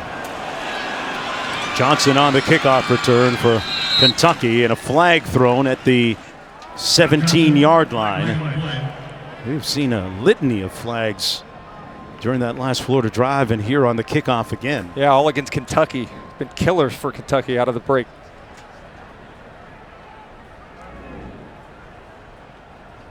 That last touchdown, key one. Holding on the receiving team, number 40. Penalty is half the distance to the goal. First down. What was the key on this last touchdown? Well, the key is you got 6'6", 250-pound Kyle Pitts up top at one-on-one. They move Kadarius Toney across the formation. That draws the attention of the safety Tyrell Asian. And the little play fake sucks everybody else. But if you're Eccles, you're thinking, I got to cover this 6'6" guy to the fade. I got to cover him to the slant. It's an impossible situation. Easy throw for Kyle Trask. And you mentioned it, partner. Pitts' hands. I mean, this guy catches the football like a wide receiver. You're able to use him so many different ways in this offense, and certainly has benefited Florida having his presence back today. First down and 10 for the Wildcats. Run by Rose. Meanwhile, Kyle Trask continues to ascend the record books respectively. Colt Brennan and he now tied through the first 8 games with 33 touchdown passes, and DJ Simons, erstwhile of Texas Tech, out there at 36 back in 2003. The amazing thing about what Kyle Trask has done, it's been against all SEC competition. It hasn't been against Group of 5 teams. It hadn't been against FCS teams. He's put up numbers against the best athletes in the country. Second down and 8. And nowhere to go that time for A.J. Rose, brought down for a loss of about 1 on the play. Good surge up front by those Gators. I guarantee you there was a lot talked about in the locker room about stopping the run. Kentucky had their way in the first half, ran for over 175 yards. That time, Florida's able to get some penetration and stop Rose before he's able to get any momentum downhill. Third down and long. This is the situation that Kentucky does not want to be in, especially with a lack of that dynamic playmaker downfield. Wilson takes out his do-it-yourself kit and couldn't do it all. Gains 1. Trying to direct traffic down the field. Looks like he may have had a receiver open for a second there after the scramble drill kicked in. Just too many yards to try to pick up in that situation. Nice job by Florida's defense of keeping eyes on the quarterback and keeping everything in front. Diabate made the stop for the Gators defensively. Let's see what happens on this punt. Remember, the last time that Max Duffy punted, as Quint reported a moment ago, he punted it right when it was supposed to go left. Similar part of the field as well.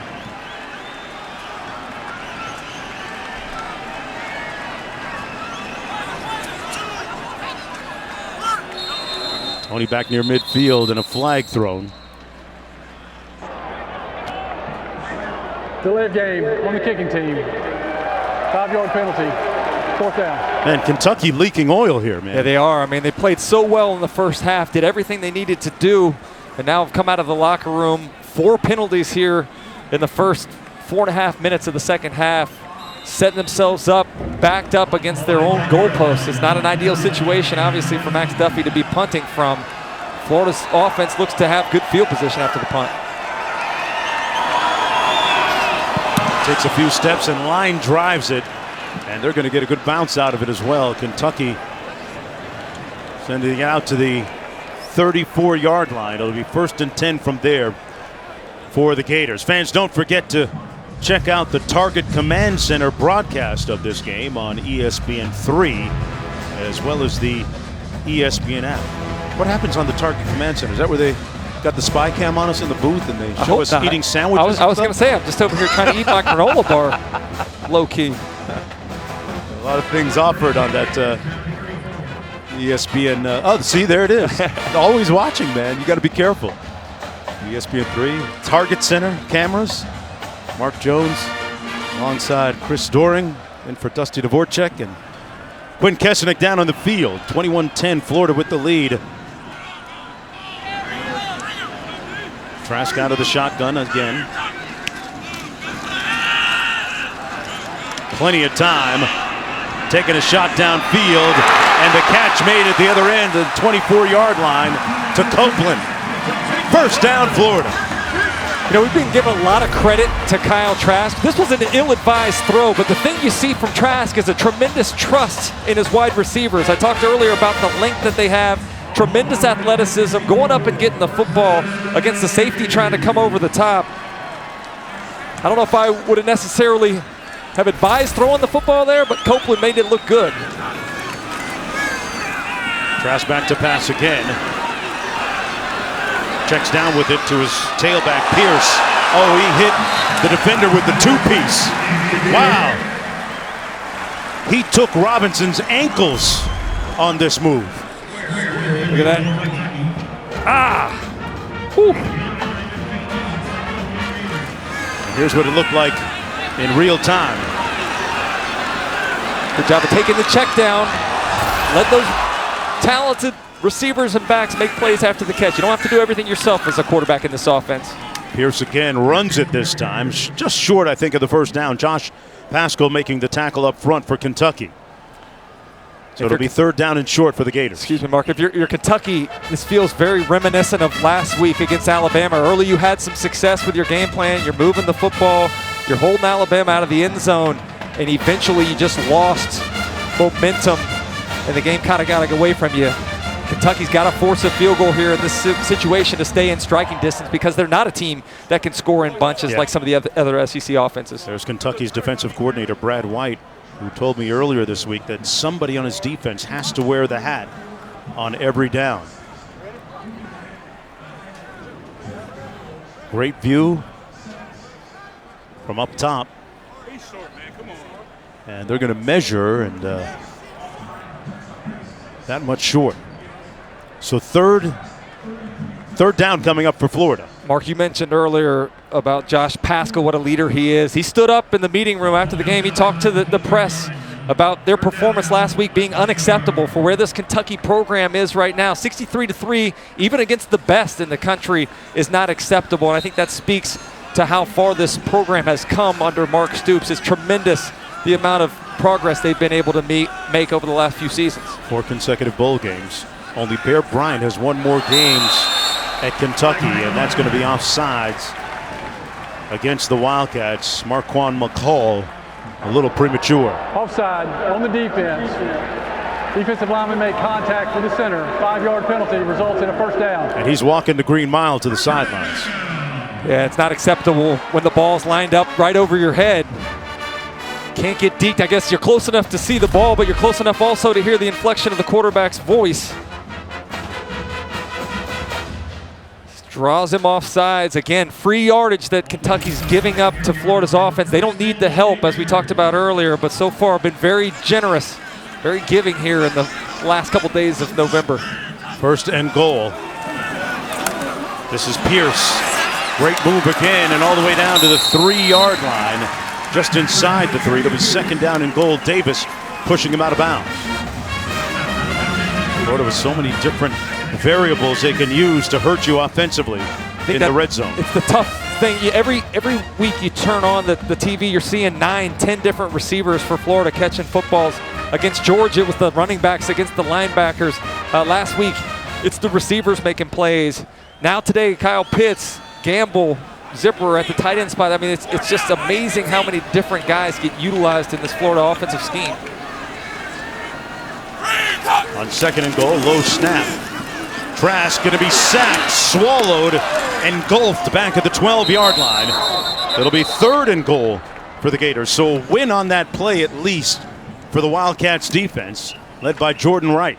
Yeah, huge negative play for Kentucky's defense, something they definitely needed in that spot. And let's not forget about the coverage aspect of it. Looks like they're trying to get the ball out here on a little fake screen and hit the slant on the inside, but pressure up front disrupted the timing of the play. Nice job by Kentucky's defensive front for snuffing that play out before it could get going. From the 11-yard line. 3 receivers out to the top of the screen. Pierce in the backfield. Pitt split to the bottom of your screen. Delay of game on the offense. 5-yard penalty. These guys not seeing the play clock? I mean, what, second or third time we've seen that today? And, Dan Mullen a little incensed on the sidelines. 7:10 to go in the 3rd quarter. Play clock, there it is. And amongst the almost 19,000 fans they're expected to have here today. 7 minutes to go in the 3rd quarter, 3rd and goal. They come out again and trips left.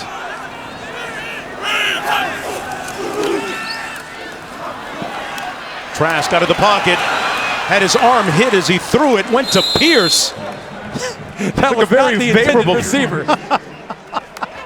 It counts as a completion, but Pascal was there to put the hit. Yeah, look at Josh Pascal coming from the backside. Gets his hand enough in there to disrupt the flight of the football, but big stop for Kentucky. We talked about how important it was for them to force a field goal now. To get off the field with potentially 3 points is a win for Kentucky at this point. Evan McPherson is 9 of 10 on the season. Has a long of 55. This one from 34 yards out.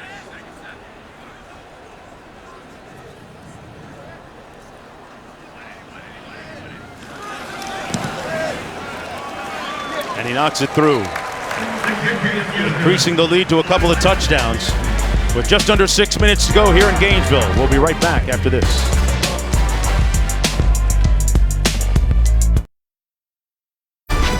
ESPN College Football, presented by Geico, is brought to you by NBA 2K21.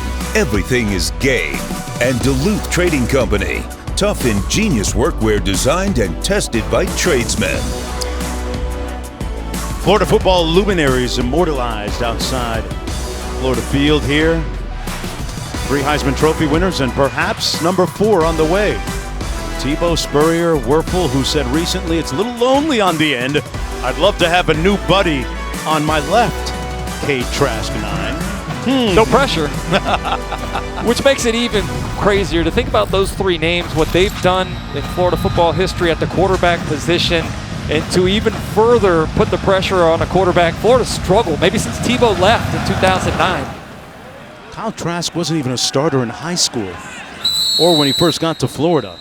And look what he's doing now. And speaking of Heisman trophies and Heisman Trophy winners, Joe Burrow's last year's winner. Look at how Trask stacks up after 7 games. Yeah, right there. A lot of similarities in terms of getting their feet wet, their junior seasons, coming back their senior seasons, making the advancement in terms of their understanding of their role in the offense. I think one of the comparisons we don't talk about enough, though, it's Kyle Trask's feet. Joe Burrow was tremendous with his feet, moving in the pocket, letting receivers uncover.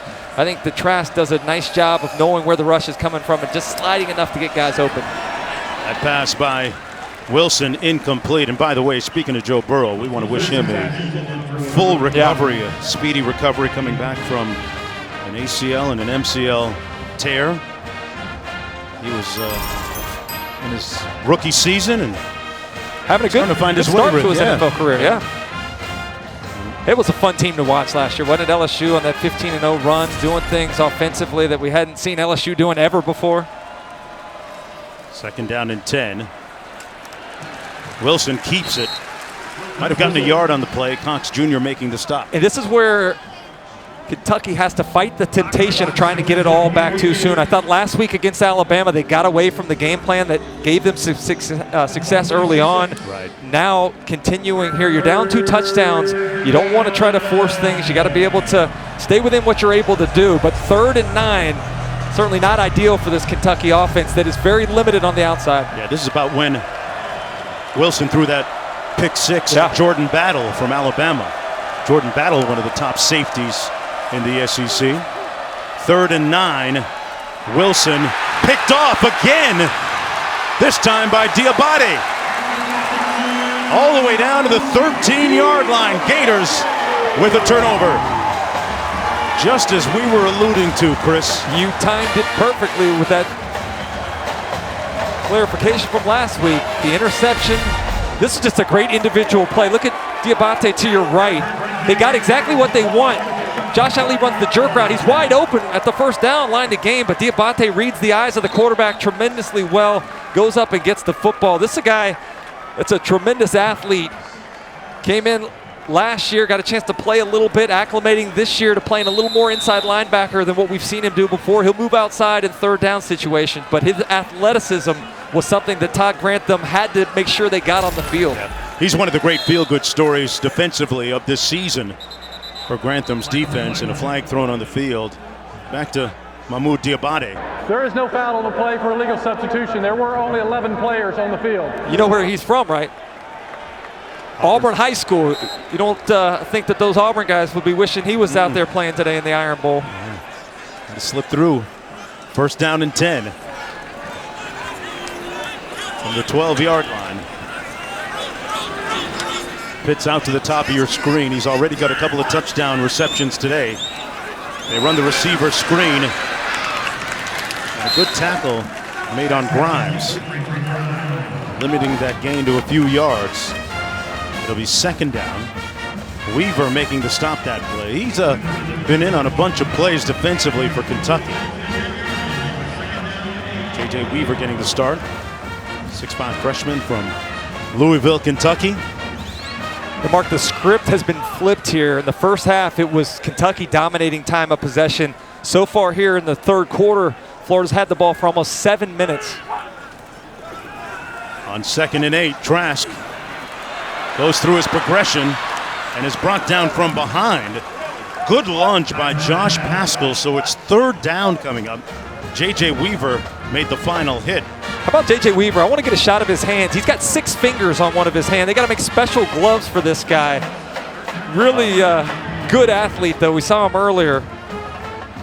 There used to be a baseball player for the Marlins that had that, too. 6 fingers, yeah, an extra. You think maybe that would be a benefit for receivers, maybe, but yeah. Defensive lineman, I'm not sure. He'd give you a high five with a little extra. He's a blessed football player. Making some big plays today. 3rd down and 5 coming up. He's coming off the edge, didn't get there. Touchdown Pitts. That's 3 for him today. That's how you make a comeback to the field. Kyle Pitts putting it on him today. Quiet first half after the big touchdown early in the 1st quarter. But here in the 2nd half, he's been a big-time weapon, particularly down in the red zone. Look at him sell the inside route, get the defender Corker running. That's great agility for a guy that's 6'6", being able to put his foot in the ground and change directions like that. Kyle Pitts with his 11th touchdown catch of the season. And this one's starting to get away a little bit from Kentucky. The lead is up to 3 touchdowns. It's 31-10 with 3:36 to go in the 3rd quarter. It was the turnover that started it, the interception, setting them up in good field position. And then Kyle Pitts continues to work that defense like a part-time job. Back after this.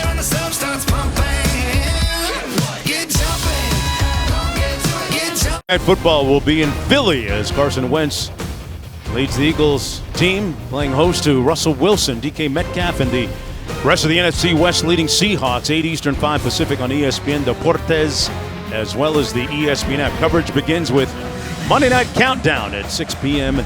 Eastern Time, and they are hyped here in Gainesville, Florida.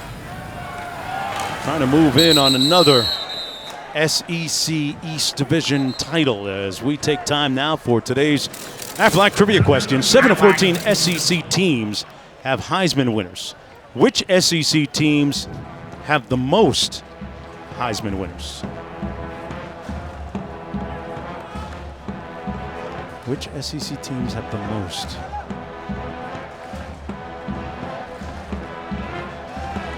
Alabama?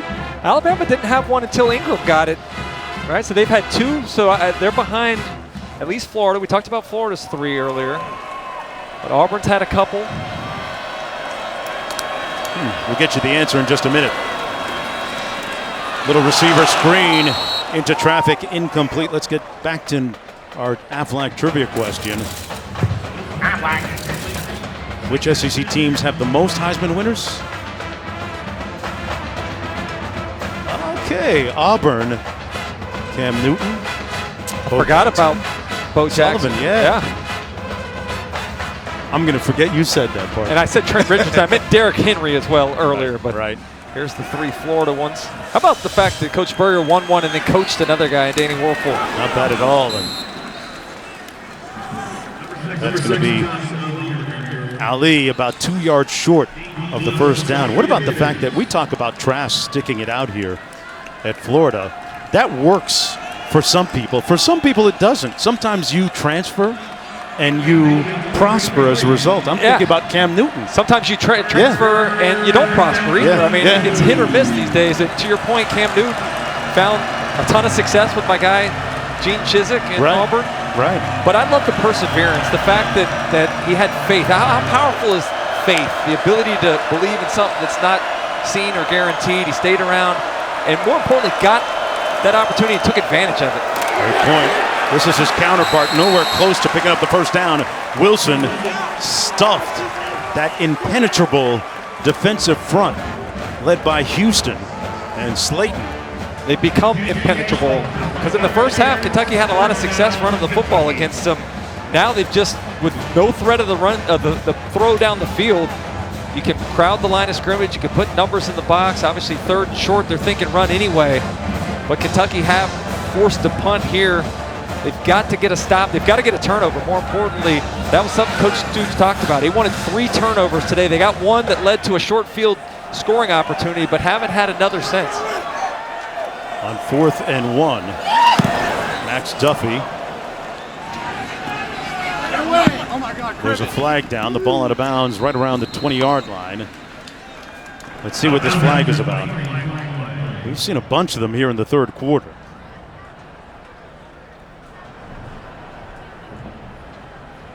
.154 to go in the period.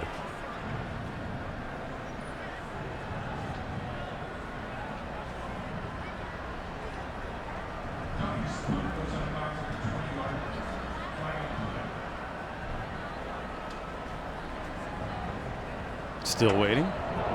Illegal motion, number 22 on the offense. That 5-yard penalty will be added to the end of the kick. First down, Florida.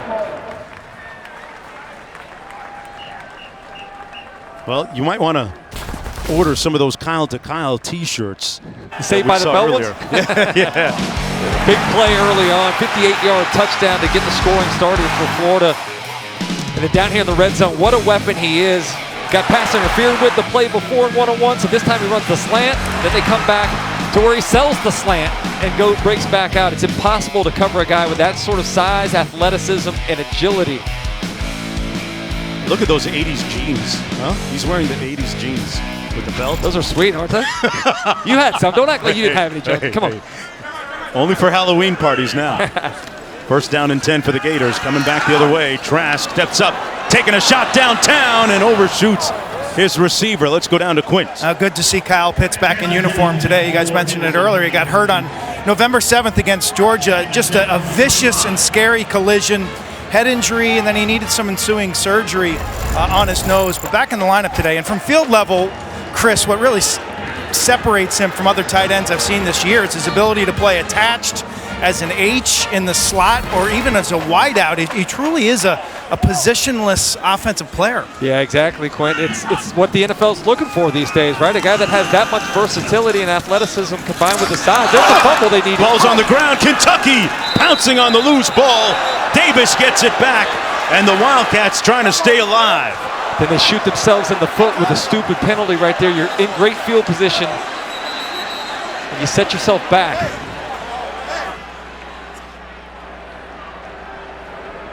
Let's see who this is going to be on.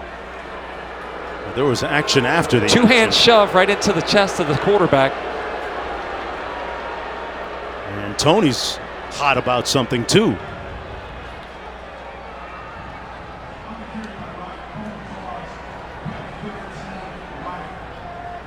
Well, if Kentucky can get a score here before the end of the quarter.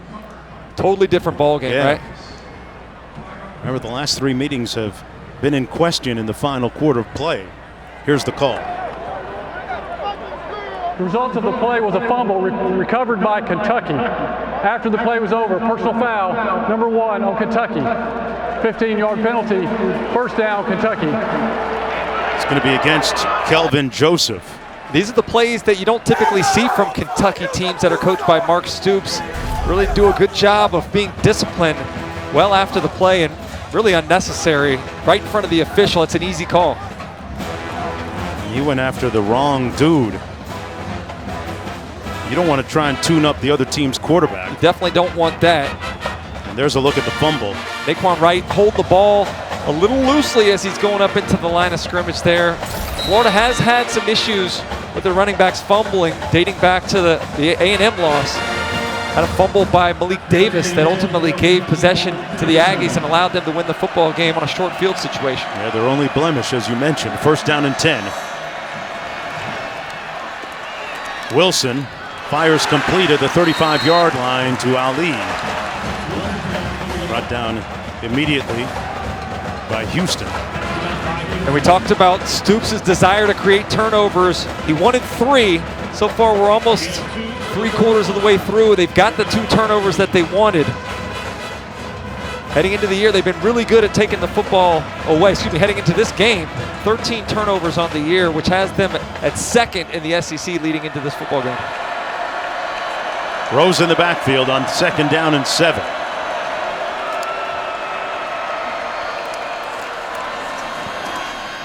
Rose gets the handoff and plows his way inside the 30 down to the 28-yard line. Sets up a 3rd down and about 2 to go. What do you like if you're Kentucky here? Pretty much same formula? Same thing. Get the football in Terry Wilson's hands, whether it's little read option stuff in the backfield, whether it's getting him on the edge, allow him to put pressure on that defense. He's a tremendous talent with the football in his hands when he's running it. Not as adept throwing the football, but really a guy that's difficult to bring down. They've got to be able to convert 3rd downs here. They're 0 for 3 in the third quarter so far. Extending drives, particularly in this part of the field, is of utmost urgency. 3rd and 1, and he's going to hand it off, and nowhere to go for A.J. Rose. He's going to lose a couple of yards. You mentioned it, not only the stop, but the negative yardage now on 4th down. I don't believe you have the ability to kick the field goal here, but they'll have some time to talk about it as they head to the 4th quarter. Mark Stoops' team definitely showed up today, despite missing 16 players. Down by 21 points and facing some question marks with 15 minutes to go. Right now, a long shot from duplicating that upset of a couple of years ago. But this is 2020, folks. Stick around.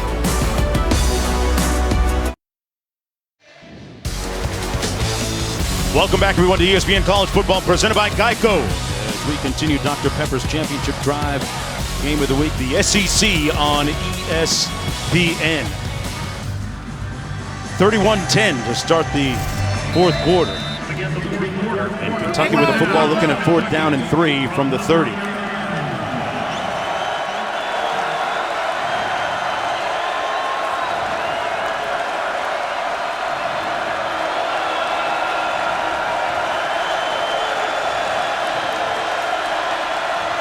Upshaw, the inside receiver on that trip set.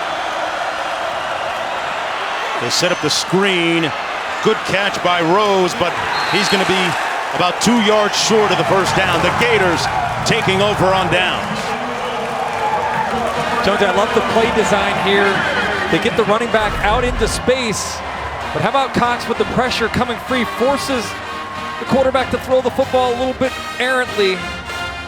A.J. Rose has to adjust his course to come back to catch the football, losing a little momentum. And nice job by Marco Wilson coming up, making the stop short of the line to gain. So first down and 10 for the Gators. And the storyline, Jonesy, has been the self-inflicted wounds here in the third quarter. Kentucky, they've only gained 18 yards of offense and yet have had 78 yards of penalties. Just not a talented enough team to be able to overcome those self-inflicted wounds. Trask hands it off to Pierce, and Pierce in the open field, still on his feet. Trying to turn it upfield now and out all the way to the 35 of Kentucky. Dameon Pierce. We've seen Dameon Pierce be a weapon in the fake punt early in the game. We've seen him as a receiver this time, doing it the traditional way for a running back, getting vertical on the zone read, putting his foot in the ground, and then exploding there for the big gain. He was averaging almost 5 yards a carry coming into the game today and picks up 38 on that run. First down and 10 from the 34. Here he is again, and this time stopped up for a gain of about 4. DeAndre Square making that play from the backside. We haven't talked a lot about him today, but DeAndre Square and Jamin Davis, two of their best players on defense. They haven't had these guys on the field together the last couple of weeks. DeAndre Square went down with the injury against Georgia last week. Jamin Davis had the false positive test on Friday, so definitely have missed those two guys in the lineup together. Second down and 6. The Gators trying to put away that SEC East Division title and enhance perhaps their SEC championship ambitions and maybe a chance to reach the college football playoff. What do you think about this in terms of the Gators at 12%? That's unusually low. I don't think it takes into consideration the opportunity that exists for Florida to win the next couple ball games. You go to Atlanta, play against Alabama in the SEC championship game. You win the SEC as a one-loss team, you're getting in. I don't care what anybody says. I don't care what the predictor says. Not to go against what the sponsored element is, but no way you're telling me that Florida doesn't get in. And I guess that takes into consideration the task of beating Alabama, right, just how complete they are right now. But I would say that they have a better opportunity than Texas A&M, the one team that beat them this year. Great point. And I was, Cincinnati was 4th in terms of the percentage chance of getting into the college football playoff. Yeah. I really like what the Bearcats have done this year. Luke Fickell has a great team, pretty balanced and a multi-dimensional quarterback. You think he's long for that job, or is there another one that's waiting for him? Well, he turned down Michigan State last year. 4th down and 3. Evan McPherson from 45 yards out. And it's a game of inches. That one just about an inch or two right. So the lead remains 21 points for Dan Mullen's Gators.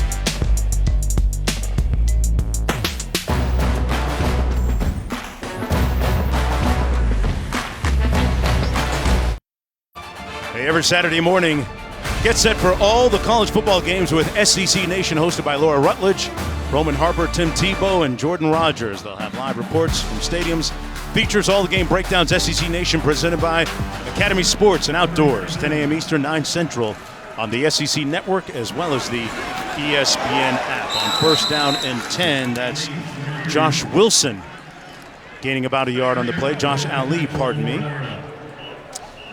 Well, Florida, as has been the custom here this year in this theme of social justice, the T-shirts they wore this week were ones bearing the message of unity.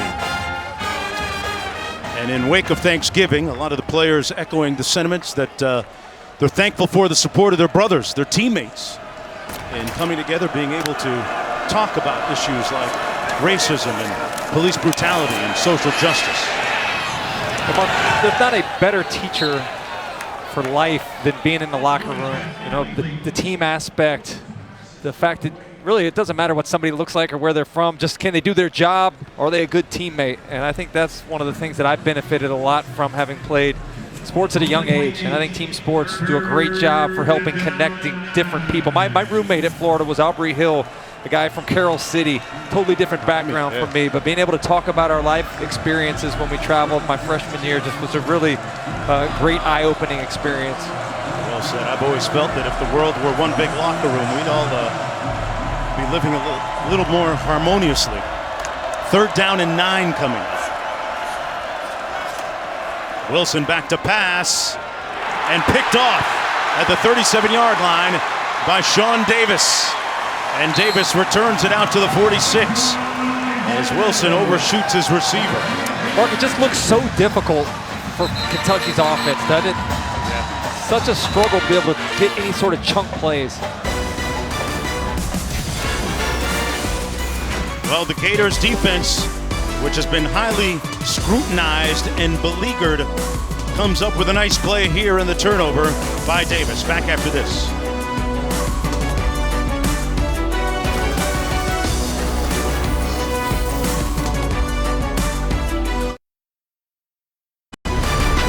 ESPN College Football is presented by Geico.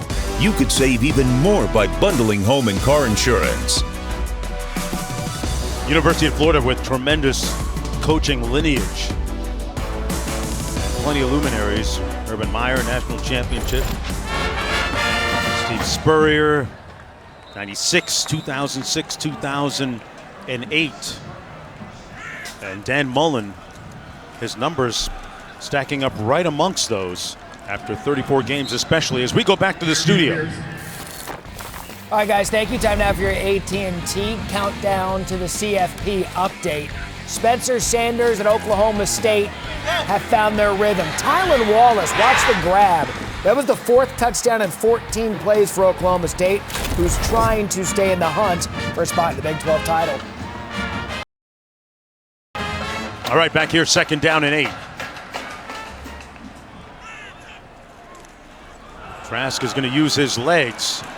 Makes a nice cut and picks up the 1st down. And Dan Mullen successful hanging his hat on his talented quarterback. The senior has Mullen 27-6 to start his career.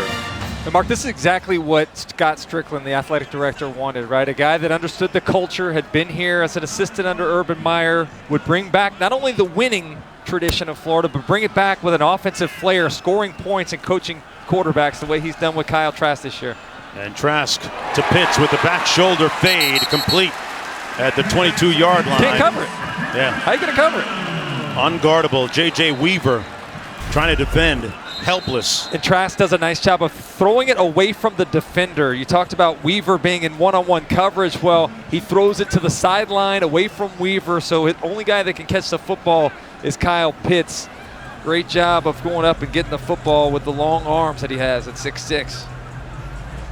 And you saw Weaver come up limping there with his right leg. And now he's being tended to by the athletic training staff of the Wildcats.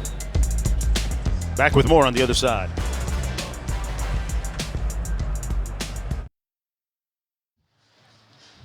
Well, tonight, catch the next UFC Fight Night from Las Vegas. Anthony Smith taking on Devin Clark. The light heavyweight main event. The prelims start at 7 Eastern on ESPN Plus, with the main card at 10 Eastern, 7 Pacific on ESPN Deportes, as well as ESPN Plus in both English and Spanish. Get ESPN Plus, go to ESPNplus.com or download the ESPN app. And here's a look at our AT&T 5G Skycam fans. Don't forget to check out the AT&T 5G Skycast streaming on ESPN3 and on the ESPN app. That pass incomplete, intended for Damian Pierce. It'll be 2nd down and 10, under 10 minutes to go. Mark Jones chopping it up with Chris Doring. Quentin Kesnick down on the field. Jones, do you speak Spanish? Un poquito. I lived in Miami for 30 years, true. so a little bit. You rolled the tongue nicely on the Deportes. I can't pull it off like you. I can order my, I can go into the cafe and give it a little, tiene usted un pastelito? And get some cafecito. and I'm good for the day. Got a new quarterback in the ball game, Emory Jones for the Gators. 6'2" sophomore from Georgia. Gonna keep it here. Picks up a yard on the place. Jamin Davis making the stop. Kentucky's defense has done a nice job here, especially in the second half. Florida's had some scoring opportunities. They've had some big plays, but they've limited Florida, forcing some field goals. One they made, one that banged off the upright. They've been on the field a lot here in the second half, and you got to imagine if a little warmer weather than they're used to up in Lexington this time of year, you see some cramping. How long can they continue to hold up the way they have here throughout the third and early fourth quarters? Kyle Trask back in. Little bunch formation at the bottom of your screen.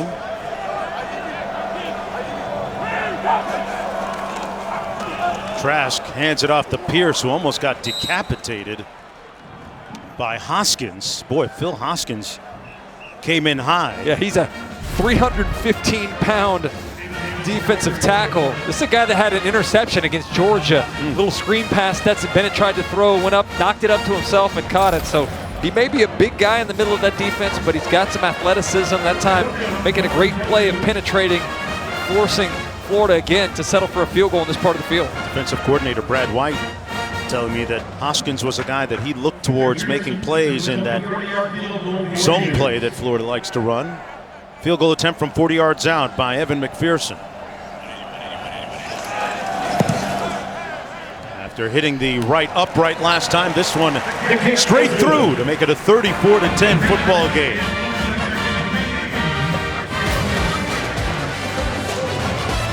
The Gators rolling when we come back to Gainesville.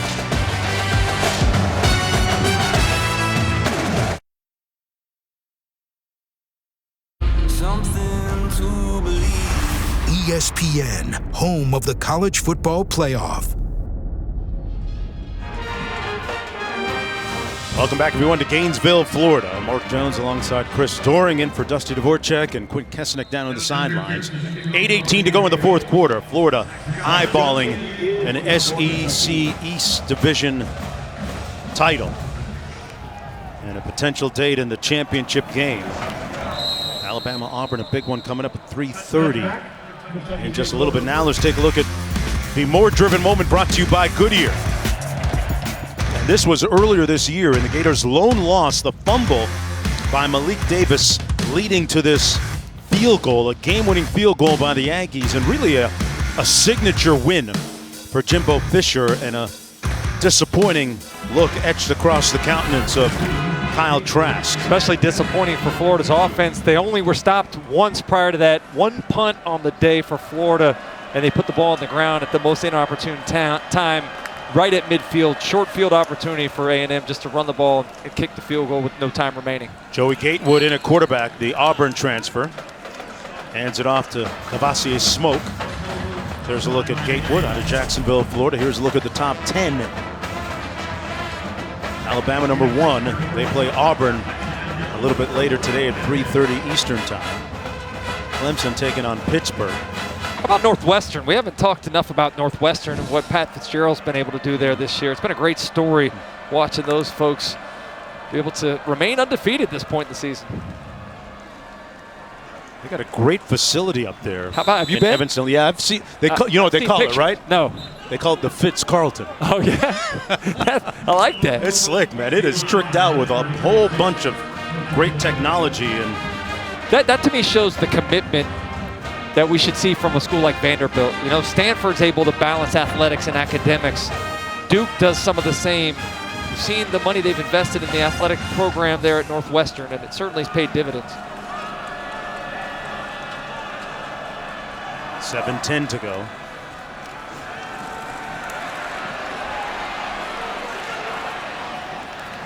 And Gatewood going to take off.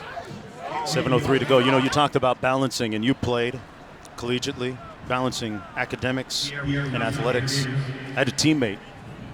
He had a report card, had 3 C's and a D. You know what the coach said? What's that? Looks like you're spending too much time on one class. Oh, sorry, man. A little different academic experience.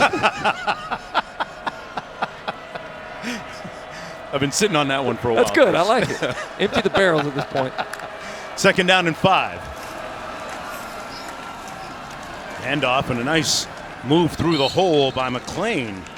Tom McClain, that's the guy we've been looking to see touch the ball. Quint, down to you. Mark, you mentioned Northwestern. That facility alongside the lake is like a UFO spaceship, just gleaming with all sorts of non-revenues, football, sports science stuff, state of the art.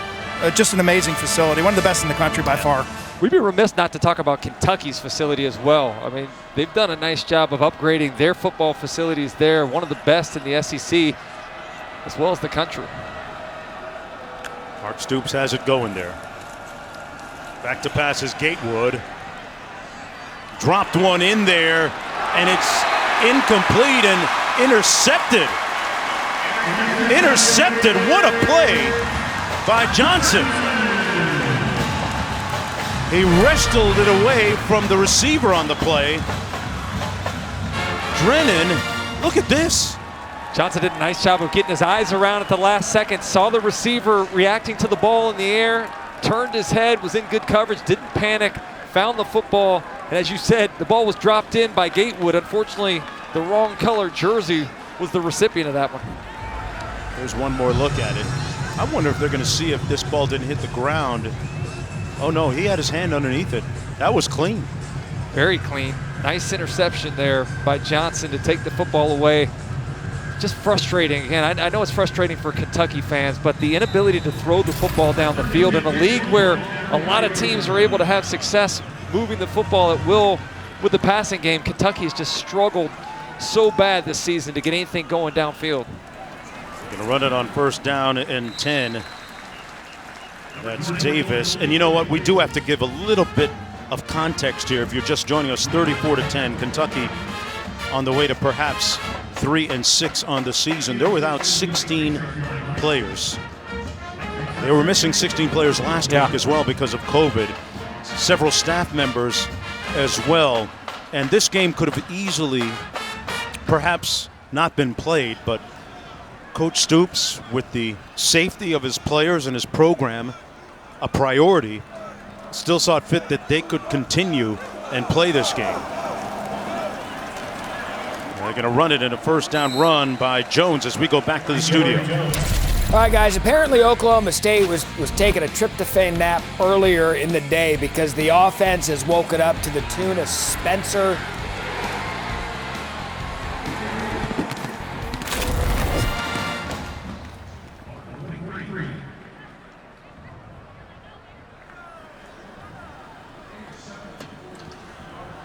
All right, 1st down and 10 after that nice run by Emory Jones. Backup quarterback in for Kyle Trask. Trask with another ho-hum 3-touchdown passing game. Isn't that funny you mentioned a ho-hum stat line? Last week it was the same thing, 383 yards passing, 3 touchdowns, and yet we're complaining because he didn't throw for 400 yards or we didn't see 4 touchdowns thrown. The bar has just been set so high by he and this offense this year.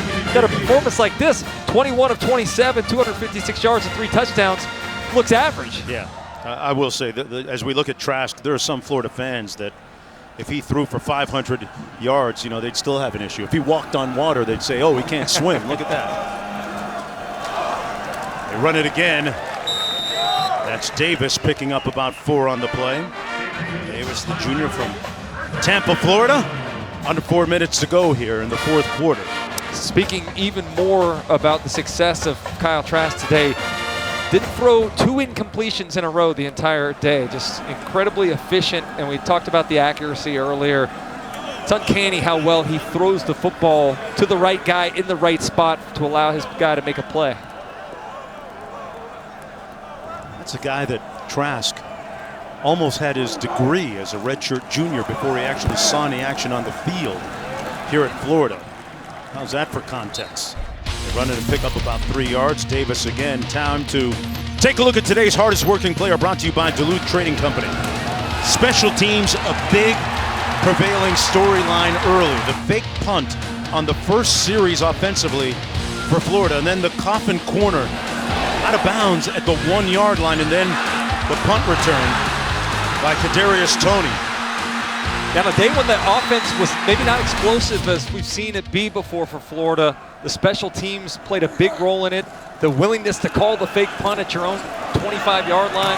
Boy, an authoritative throw by Jones, complete to Rick Wells. Man, he stood tall in the pocket that time. Yeah, Jones, a lot of people are excited about what Emory Jones brings to this offense. Maybe a little more traditional Dan Mullen type quarterback that can put more pressure on the defense running the football.